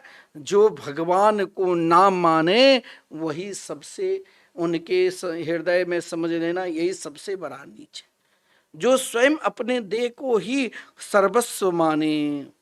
इधर कलिकाल के हाथ में दंड लेकर स्वयं राजा बना था। वो नहीं चाहते थे धर्म, कोई एक धर्म निष्ठा रहे। आज देख लो हमारे धर्म को कई लोगों इसको खंडन में लगे हुए हैं, लेकिन धर्म तो धर्म, हर धर्म को आदर करना चाहिए। देखिए सनातन धर्म में जैन धर्म भी आदरणीय है, सनातन धर्म में आर्य समाज धर्म भी जो वैदिक पद्धति को बढ़ा रहे उनको भी आदर करना चाहिए। किसी भी धर्म को हमें निंदा नहीं करना चाहिए। सभी धर्म अपने अपने स्थान में ईश्वर को एक प्राणी मात्र को एक मार्ग पर लाने के लिए आदर करते हैं। हमें सभी धर्म को आदर करना चाहिए। जिस धर्म का संबंध वेद से, जिस धर्म का संबंध सनातन धर्म से हो, उसे निरादर नहीं करना चाहिए। चाहे वो जैन धर्म हो, चाहे कोई भी धर्म हो, उनको निरंतर आदर करना चाहिए। महाराज परीक्षित ने कहा अगर आप धर्म को आदर नहीं करोगे तो धर्म, पृथ्वी धर्म संवाद में हमें यही शिक्षा लेना चाहिए कि धर्म को निरंतर आदर करना चाहिए। महाराज परीक्षित ने कलयुग को मारने की कोशिश की और कहा देखो कलयुग अभी भी आप ये मत समझना कि भगवान श्री कृष्ण नहीं है, उनके मंगलमय नाम है। हमें कभी यह नहीं सोचना चाहिए अब भगवान नहीं है। महाराज परीक्षित ने धनुष बाण चढ़ा लिया और बोला इसे कलिकाल को, कलयुग को मारने के लिए तैयार हो गए। कहा तुम ये मत समझना श्री कृष्ण परम धाम चले जाने के कारण अब महाराज हम चारों तरफ अधर्म ही अधर्म करेंगे। मेरे प्रभु अभी भी है। आप कहेंगे भगवान को दर्शन करना है। देखिए भगवान को दर्शन करना है सजनों तो उनके मंगलमय नाम का आश्रय ले लो। नाम नामीनो रभेदत्वात्, अगर आप भगवान के मंगलमय नाम के आश्रय ले लोगे तो भगवान निरंतर आपके पास ही है।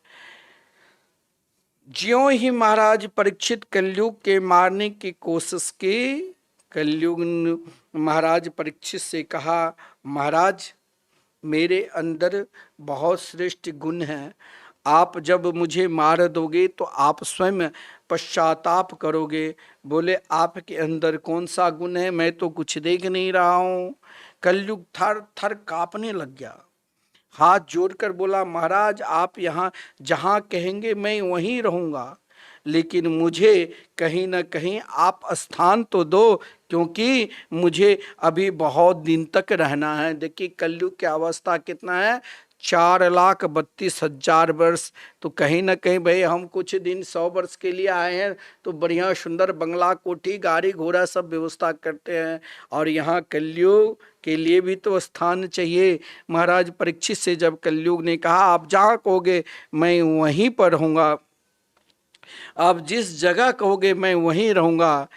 ज्यों ही कलयुग ने प्रार्थना की, क्योंकि कलयुग ने कहा महाराज अगर आप मुझे मार दोगे तो आप स्वयं पश्चाताप करोगे। बोले मैं क्यों पश्चाताप करूं? बोले मेरे अंदर महाराज गुण है बहुत श्रेष्ठ। आप ध्यान देना, कलयुग ने कहा मेरे अंदर श्रेष्ठ कौन गुण है? कलयुग को हमें प्रणाम करना चाहिए। कलयुग यानी भगवान के ही एक स्वरूप कलयुग है। आप कहेंगे कैसे?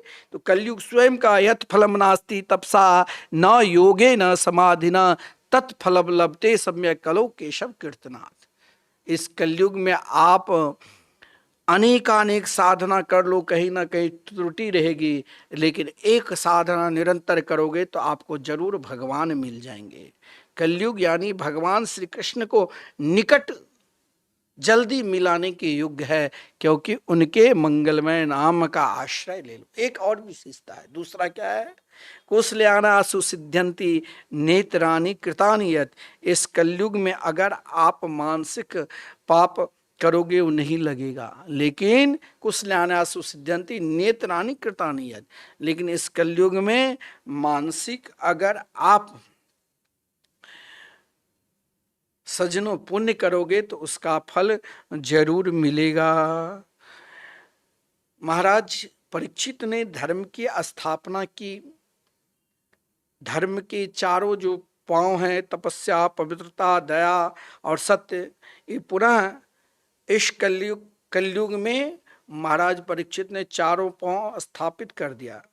लेकिन कलयुग में अगर धर्म के कोई पाँव रहे ना पाँव रहे, लेकिन एक सत्यनिष्ठ पर आप रहोगे, सत्य के आचरण करोगे, तो महाराज जैसे ही महाराज परीक्षित सत्य, यानी सत्य क्या है, भगवान के मंगलमय नाम के शरणागत को आप निरंतर अपने निकट रखोगे, स्वीकार कर लोगे, तो फिर कलयुग आपके साथी हो जाएंगे, फिर कलयुग आपके कभी अनिष्ट नहीं करेंगे। जो भगवान के नाम नहीं लेते हैं उनके ऊपर कलयुग का प्रभाव रहा, जो भगवान के नाम लेते हैं ना उसके ऊपर कलयुग का प्रभाव नहीं रहता है।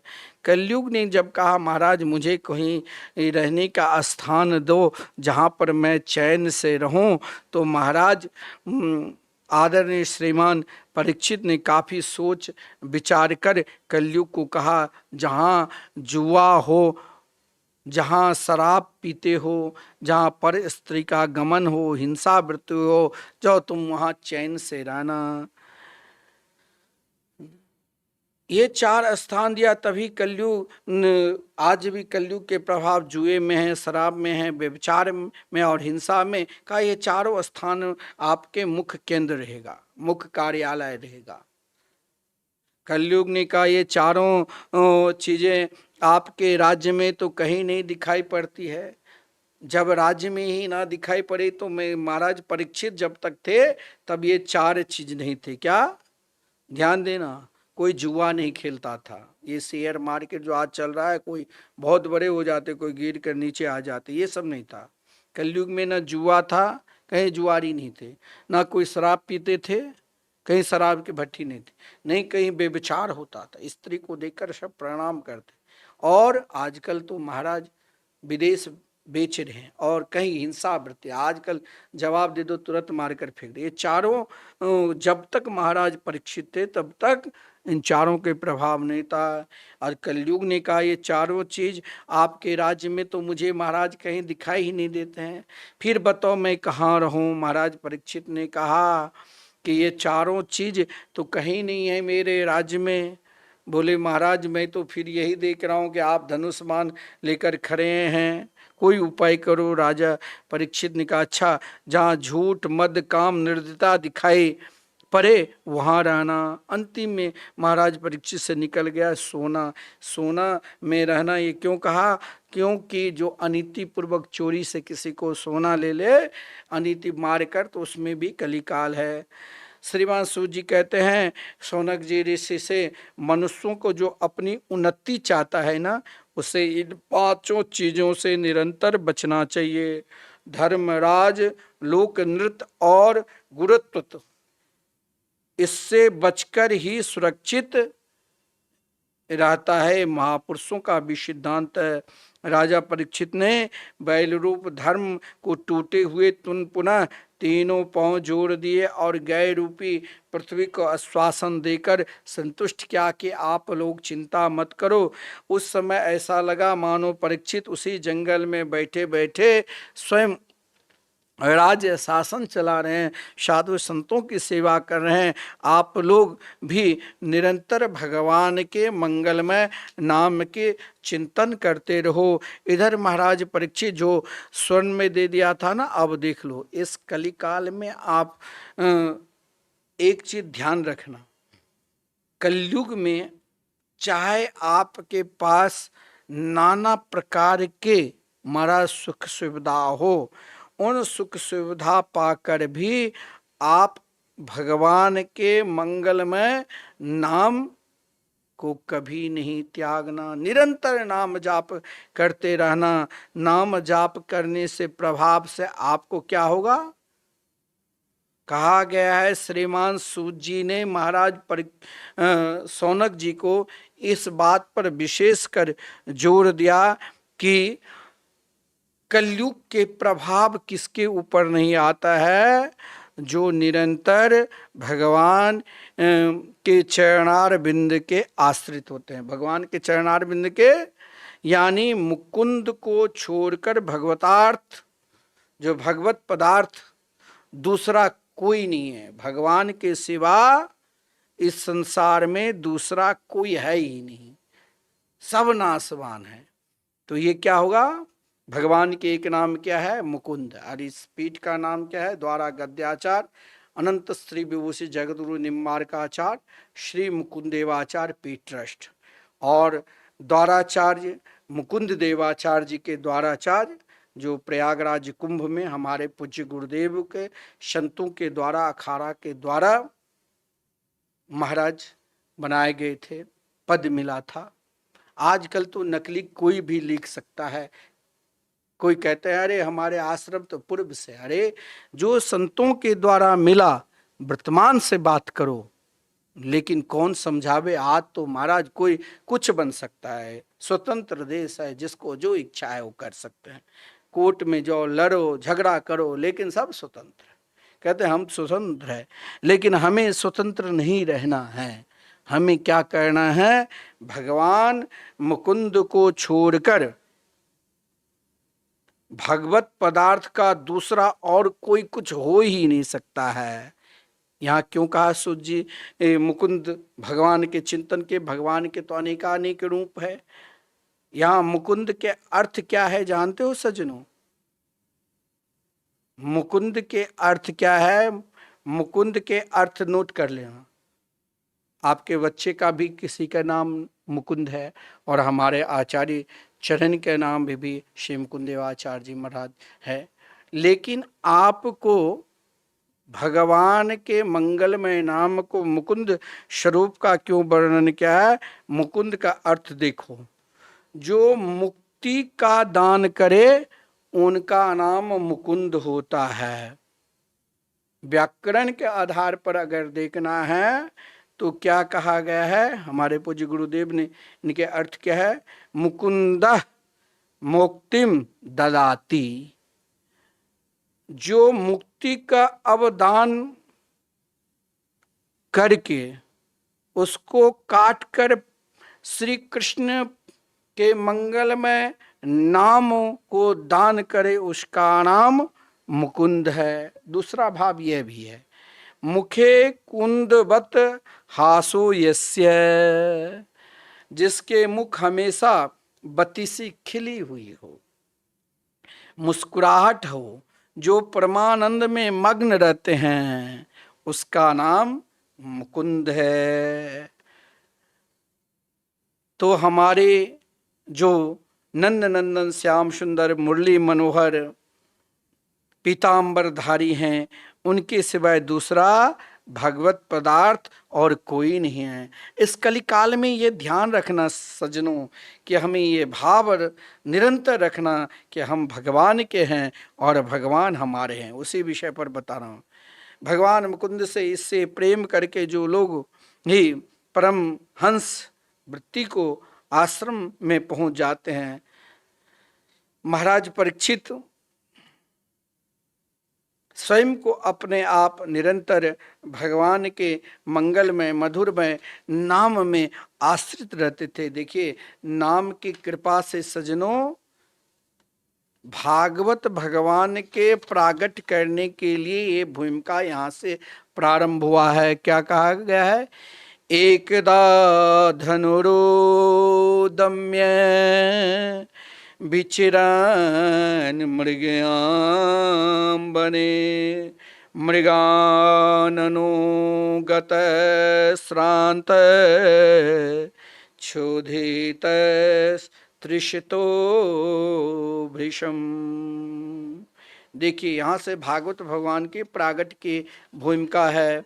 एक बार महाराज परीक्षित प्रातः काल के बेला में शिकार खेलने के बन गए। आगे बात देखो कि वन में जाने पर रहा महाराज परीक्षित को स्वयं वही मुकुट, जो मुकुट कौन सा मुकुट पहन कर गए, आज किसी से सलाह भी नहीं लिया। राजा कोई कार्य करते हैं तो मंत्रीगण से सलाह लेते हैं। आज उस कक्ष में गए जहाँ कोषाध्यक्ष जाया करते थे, कोष वित्त विभाग जो मंत्री देखते थे। लेकिन आज जब आदरणीय भीमसेन के द्वारा जरासंध को उद्धार किया, उनके पुत्र सहदेव की नहीं इच्छा थी कि ये मुकुट ले, फिर भी वही मुकुट भीमसेन ने अपने कोषागार में कक्ष में रखा था। आज वही मुकुट पहनकर जब महाराज परीक्षित शिकार खेलने के लिए गए, तीव्र गति रथ पर, कहाँ तो हस्तिनापुर से सीधे कोसी नदी जो बिहार राज्य में है, कौशकी नदी के किनारे साधु संत भजन पूजन करते। देखिए आज साथ में लगता है मंत्रीगण भी, कोई सैनिक भी नहीं थे, जिस कारण एक कलिकाल मस्तक पर आ गए थे ना मुकुट के रूप में, जिस कारण महाराज परीक्षित रथ पर स्वयं बैठकर चले गए अकेला। भूख प्यास लगी, आपस में जलाशय न देकर एक ऋषि के आश्रम में गए। जो ऋषि समीक ऋषि स्वयं भजन में मग्न था। ऋषि अपने मन बुद्धि इंद्रियों को रोककर ब्रह्मानंद में निगम थे, मतलब तुरिया अवस्थापन थे। महाराज परीक्षित ने को देखकर ऋषि ने अभी उन अवस्था में नहीं थे जो महाराज के स्वागत सत्कार करे। महाराज परीक्षित को लगा कि मेरे को देखकर ही ये आंख बंद कर लिया, जिस कारण महाराज वहाँ आश्रम के निकट एक मरे हुए सर्प था, उस सर्प को महाराज ऋषि के गले में डालकर स्वयं लौट गए। परीक्षित को उस समय तनिक क्रोध भी आया, जो आज तक कभी क्रोध नहीं करते थे। इधर महाराज छोटे छोटे ऋषि बालक जब दौड़ते हुए उनके पुत्र को सूचना दी, जो कोसी नदी में स्नान कर रहे थे, उसने तुरंत महाराज बिना सोचे समझे कहा, रे राजन आप ये मत सोचना कि भजन का तेज नहीं है। भगवान अपने दिव्य धाम चले गए तब भी अपने नाम को यहीं रख दिया कि जो प्राणी मेरे मंगलमय नाम के आश्रय लेंगे उसे मैं निरंतर रक्षा करूंगा। और हम तो निरंतर तपस्वी आदमी हैं, और तपस्वी ही नहीं ब्रह्म कुमार है। और जिसने क्या क्या, तो महाराज बिना सोचे समझे कोई भी कार्य करो, सोच समझ कर करो। महाराज वाणी रूपी जो वज्र है, वाग वज्रम विससर्ज, श्राप दे दिया। क्या श्राप दिया? अरे महाराज यही मरा हुआ सर्प तुम्हें 7वें दिन काट खाएगा। ये सुनकर महाराज श्राप दिया। इधर महाराज परीक्षित जब अपनी राजधानी को लौटे, और राजधानी में जब लौटे तो उसी समय लगा मुकुट उतार कर रखे, लगा आज मैंने एक बहुत बड़ा अपराध किया, मैंने संतों के गले में मरा हुआ सर्प डाल दिया। जिस कारण महाराज परीक्षित अन्न जल छोड़ दिया। इधर ऋषि कुमार जब आए और पिता के पास आए तो पिता उस समय भजन पूर्ण हो चुका था।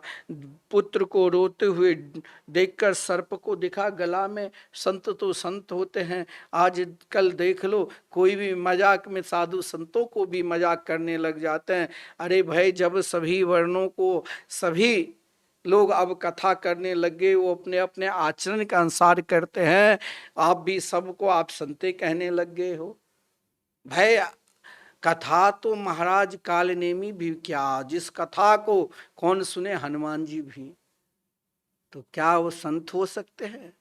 संत तो संत है, संत अपनी परंपरा, अपनी निष्ठा, अपने धर्म पर सदा तटस्थ रहते हैं, अपने गुरुजनों को, अपने आचार्य जनों को के निकट रहते हैं और सदा दासा अनुदास बने रहते हैं। आजकल भागवत की गद्दी पर बैठ गया, मैं ब्रह्मानंद को प्राप्त कर लिया, अनाप शनाप आप सुनते होंगे टीवी पर, यूट्यूब चैनल पर, तो आजकल कई वक्ता क्या बोलते हैं, लेकिन आपको वहाँ नहीं ठहरना चाहिए। संत संत होते हैं, संत के तेज निरंतर हर युग में, चारों युग प्रताप तुम्हारा। उस काल नेमी को श्री हनुमान जी ने कहा, तुम भगवान सीताराम राधेश्याम गाते हो, भगवान की कथा सुनाते, तुम कथा लायक नहीं हो, अभी मैं दक्षिणा स्वरूप क्या दिया आप सभी को मालूम ही है।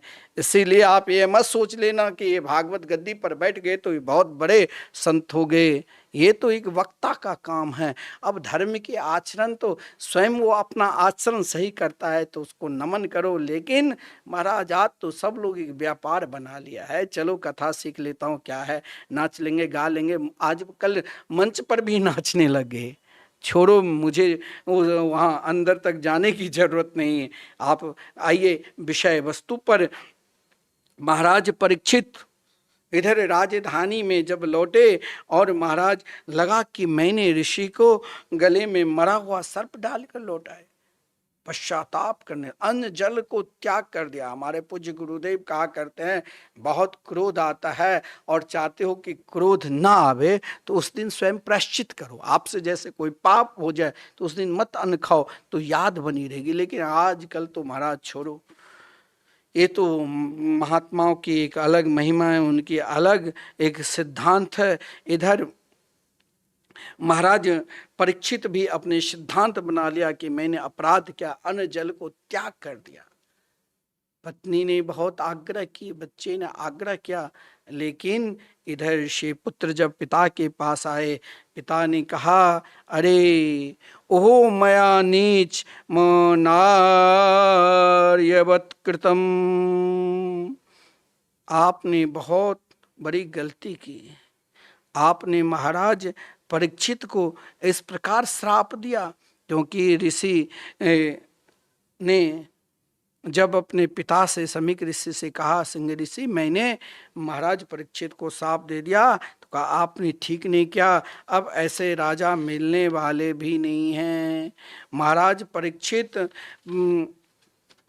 के श्राप जो लगा, उनकी सूचना दिलाने के लिए स्वयं ऋषि अपने योग बल के द्वारा 2 शिष्य भेज दिया, गौरमुख और श्याममुख। जब सूचना मिली तो अपने पुत्र को स्वयं राज्याभिषेक देकर महाराज परीक्षित शुक तीर्थ यानी गंगा किनारे शुकताल चले गए, जहाँ पर निरंतर साधु संत महात्मा निरंतर विराजमान रहते थे, भजन करते थे। और महाराज परीक्षित जब शुक तीर्थ गए, गंगा किनारे एक वट वृक्ष के नीचे बैठे हैं। वहाँ देखना सज्जन, आप जब निष्काम होकर वाकई में आपका पहचान ये हो जाएगा कि संत मुझे कहाँ मिलेंगे भजनानंदी, लेकिन आपका स्वार्थ केवल एकमात्र ये बन जाए कि मुझे भगवान को प्राप्त करना है, तो फिर आपको भटकने की जरूरत नहीं। आपको निरंतर स्वयं भगवान ही कोई ना कोई महापुरुष के आपके निकट भेज देंगे। लेकिन आप अगर वहाँ कामना रहेगी कि नहीं ये चाहिए ये चाहिए, तब आपको महापुरुष नहीं, महापुरुष के पास जाओ तो निस्वार्थ भाव से। जब महाराज परीक्षित प्रायेन तीर्था भीगमापदेशे स्वयं ही तीर्थानि पुनन्ति संत। असल में साधु संत महात्मा लोग, आप आगे कुंभ मेला आने वाले हैं 2025 के जनवरी में, जरूर आना चाहिए। ये नहीं कि मैं कुंभ में आ चुके हैं, कुंभ मेला में आकर भगवान समर्थ दिए हैं तो खूब आनंद करो। कुंभ मेला में आकर समय रहे तो 1 माह तक वहाँ निवास करो, क्योंकि ये लाभ नहीं मिलेगा, क्योंकि वहाँ साधु संत महात्मा आपको हर प्रकार के अंतरिक्ष में रहने वाले भी महापुरुष कहीं न कहीं किसी न किसी रूप में उनकी धूल आपके ऊपर पड़ गया तो आपके कल्याण हो जाएंगे। और ऐसा महात्मा जिसके आप एक साथ उन्हें संतों को सोचोगे भी नहीं दर्शन कर पाओगे, पूरी जिंदगी निकल जाएगी तो भी नहीं, लेकिन एक साथ गंगा जी के पावन तट पर, संगम जी के पावन तट पर आपको संतों के दर्शन होंगे। आप कहेंगे साधु संत को जाने की क्या जरूरत। देखिए असल में महात्मा लोग तीर्थ यात्रा नहीं करते हैं, जब वे तीर्थ में जाते हैं तो स्वयं को तीर्थ हो जाते हैं। प्रायेन तीर्था भीगमापदेशे स्वयं ही तीर्थानि पुनन्ति संत। महाराज परीक्षित जब शुक तीर्थ में, सुख तीर्थ यही कहा गया है जहाँ भगवान श्रीमान सुखदेव जी ने महाराज परीक्षित को भागवत धर्म के उपदेश दिया, शुकताल में। वहां पर महाराज परीक्षित की निष्ठा को देखकर अपने आप भजनानंदी, वहां ब्रह्मर्षि, देवर्षि, राजर्षि सब उपस्थित हुए। लिखा है श्रीमद् भागवत महापुराण में, अत्रिर्वसिष्ठश्च च्यवन शरद्वा नरेष्टनेमिर्भिगुराङ्गिराश्च पराशरो गाधि सुतोत्तराम उतथ्य इंद्र प्रमदेद्मवाहो। वहाँ पर अत्रि, श्रीमान अत्रि जी, श्री वशिष्ठ जी, श्री चैमन जी, श्री शरद्वान, श्री अरिष्टनेमि जी, श्री भिगुर जी, अंगिरा जी, पराशर जी, गादी, सूत, राम, उतत्य, इंद्रप्रथ, देवल, भरद्वाज, गौतम, पिपलाद, मैत्री ऋषि और अब आदि बड़े बड़े देवर्षि, ब्रह्मर्षि, राजर्षि अपने अपने महाराज संप्रदाय, अपने अपने गोत्र एवं वंशों के साथ महाराज परीक्षित के पास उपस्थित है। महाराज परीक्षित ने सभी को प्रणाम किया महात्माओं के चरणों में, और प्रणाम करते हुए महात्माओं से क्या कहा, देखिए यही संतों की भाषा है और यही भाषा रखनी चाहिए। आजकल की भाषा बिगड़ गए हैं, साधु संतों के प्रति ना जाने क्या क्या बोलते। अरे तुम संतों को पहचानो। महाराज परीक्षित ने सभी के चरणों में प्रणाम किया और प्रणाम करते हुए यही कहा, जिस किसी को ये मालूम पड़ जाए कि मेरी मौत 7वें दिन होनी चाहिए, उसे क्या करना चाहिए। सीधे भाषा में देखो, म्रियमान शब्द का प्रयोग क्या है श्रीमद् भागवत में। म्रियमान शब्द होते हैं जो पैदा होता है, और म्रियमान होता है जो जन्म लिया है, उसे मरना पड़ेगा। और यह भी क्षण क्षण में हर व्यक्ति, हर जीवात म्रियमान होता है, हम हर क्षण मरते हैं। इसीलिए कहा गया है परीक्षणात् इति परीक्षित है, जीव मात्र परीक्षित है। और हर व्यक्ति को 7 दिन के 8वें दिन का भी श्राप देता नहीं, 7वें दिन, सप्ताह के 7 दिन में कभी न कभी मरना पड़ेगा। लेकिन हमें म्रियमान, अगर मेरा नाम है म्रियमान, यानी इस संसार में जो जन्म लिया उसे मरना पड़ेगा। लेकिन परीक्षित जी ने जो प्रश्न किया सभी ऋषि मुनि से, म्रियमान अवस्था में हमें क्या सुनना चाहिए, कौन सा जाप करना चाहिए, कौन सा कर्म करना चाहिए, कौन सा भगवान के मंगलमय नाम का स्मरण करना चाहिए, भजन कौन सा करना चाहिए, यही इसका भाव है। लेकिन इस भाव को महाराज सभी ऋषि मुनि ने अपने अपने अनुसार, अपने अपने भाव के अनुसार बताया। उसी समय महाराज परीक्षित भगवान के मंगलमय नाम के स्मरण करने लगे। जो ही नाम के स्मरण के, नाम भगवान ने तुरंत स्वयं श्रीमान सुखदेव जी के रूप में प्रकट हो गए। यहाँ वर्णन आया है कि भगवान सुखदेव जी के जब प्रकट हुए तो वहाँ पर संपूर्ण ऋषि मुनि उस रूप माधुरी को दर्शन कर रहे हैं।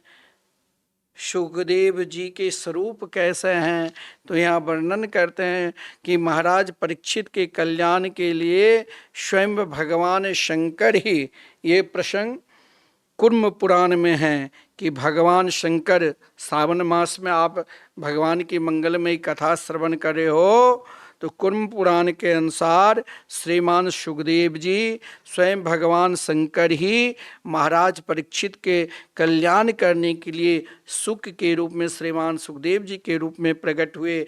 यह भी कहा जाता है जब परीक्षित माता के गर्भ में थे और अश्वत्थामा के द्वारा उस गर्भस्थ शिशु ब्रह्म को मारने के लिए ब्रह्मास्त्र का प्रयोग किए गए, उस समय स्वयं भगवान उन ब्रह्मास्त्र के रक्षा के लिए स्वयं भगवान श्री कृष्ण ही सुखदेव जी के रूप में प्रकट हुए। महाराज परीक्षित के गर्भ में जो भगवान रक्षा किए, वही भगवान सुखदेव जी के रूप में प्रकट हुए। तत्रा भगवत भगवान व्यास पुत्र। पर जरा सा ध्यान दो, इसका महापुरुष लोग एक भाव देता है। पद छेद पर इस प्रकार है, तत्र भगवान व्यास पुत्र अभवत, जिसका अर्थ यह हुआ कि भगवान स्वयं व्यास पुत्र बन करके आ गए हैं। कौन है? तो श्रीमान सुखदेव जी, जो धरती पर विचरण करते थे अवधूत के रूप में, महाराज कोई पहचाना नहीं। उनका स्वरूप का भी वर्णन है, श्याम वर्ण है, बड़ा सुंदर, बड़ा आकर्षण शरीर है। उसको देखते ही स्त्री पुरुष बालक सब के सब मंत्र मुग्ध हो जाते थे। जो जहाँ पर रहते थे वहीं पर खड़े हो जाते थे।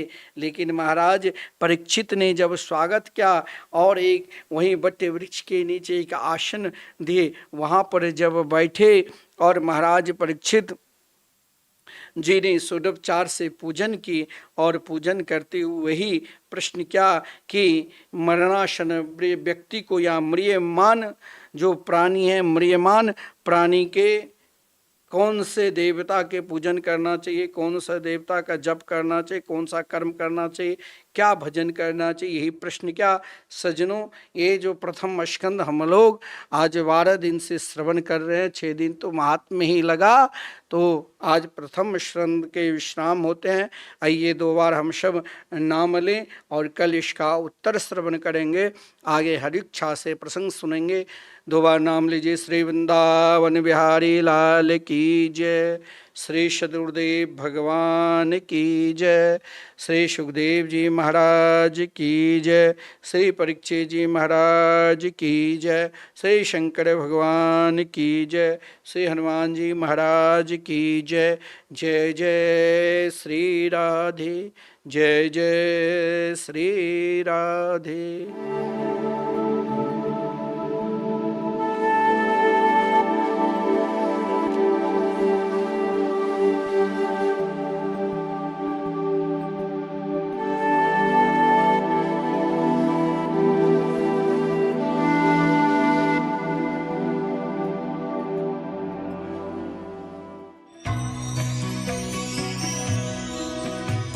परम पावन श्री वृंदावन धाम की भूमि पर परम पूज्य सदगुरुदेव भगवान द्वाराचार्य जगत गुरु निम्बारकाचार्य श्री मुकुंद देवाचार्य पीठाधीश्वर श्री राधेश्याम शरण देवाचार्य जी महाराज के मार्गदर्शन में विश्व प्रसिद्ध भगवान श्री कृष्ण की नगरी श्री धाम वृंदावन परिक्रमा मार्ग मिथिला कुंज आश्रम में निरंतर 24 घंटे अखंड श्री युगल नाम महामंत्र संकीर्तन 30 वर्षों से चल रहा है और अखंड अहर्निश 24 घंटे सदा श्री धाम वृंदावन में मिथिला कुंज में चलता रहेगा।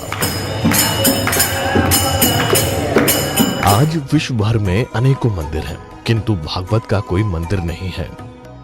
तब हमारे पूज्य गुरुदेव के भजन संकल्प से यह भाव जागा कि श्री धाम वृंदावन में एक अलौकिक भागवत मंदिर बने, जिसमें वृंदावन आने वाले सभी भक्तगण एक साथ संपूर्ण भागवत श्लोक का दर्शन कर सकें।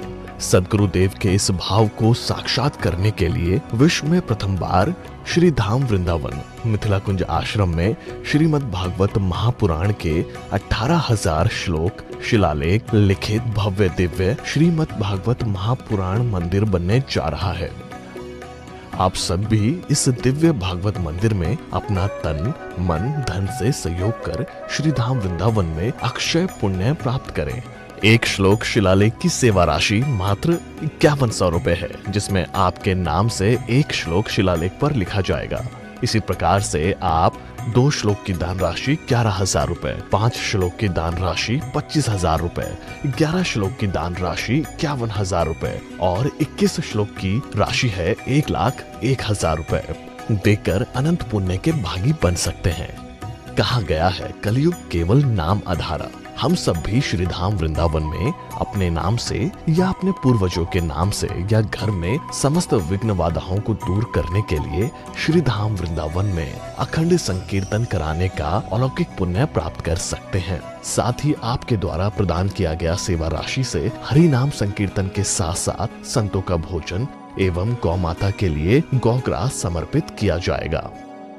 आप निम्न राशि प्रदान कर सदस्यता ग्रहण कर सकते हैं। एक दिन का संकीर्तन राशि मात्र 1500 रुपए, 1 माह का संकीर्तन राशि मात्र 15,000 रुपए, 12 माह की संकीर्तन राशि मात्र 21,000 रुपए से आपके नाम से निरंतर अखंड श्री युगल नाम हरि नाम संकीर्तन के साथ साथ साल के 12 माह में 12 दिन 12 संतों का भोजन, गौग्रास आदि सेवाएं आपके मरणोपरांत भी चलते रहेंगे।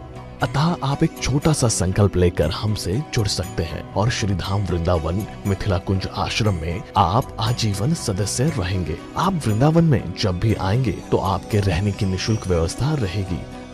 Account number 158505001309। अकाउंट होल्डर नाम Mithila Kunj trust, RTGS, NEFT, IFSC code ICIC 00010117। Branch Vrindavan. Mobile number 9410810861। UPI Mithila Kunj trust @ICICI। ये संस्था 80G के अंतर्गत कर मुक्त है, जिसके द्वारा आप अपने दान पर टैक्स की छूट प्राप्त कर सकते हैं। आपके दान राशि की रसीद आपको बाय पोस्ट संस्था द्वारा भेजी जाएगी। साथ में आपको संस्था का प्रमाण पत्र भी दिया जाएगा। आइए हम सब मिलकर इस दिव्य भागवत मंदिर में अपना तन मन धन से सहयोग कर श्रीधाम वृंदावन में एक अलौकिक भागवत श्लोक मंदिर का निर्माण करें। अधिक जानकारी के लिए संपर्क करें और मिथिला कुंज आश्रम से जुड़ने के लिए फेसबुक, यूट्यूब और इंस्टाग्राम मिथिला कुंज ऑफिशियल पेज को फॉलो करें।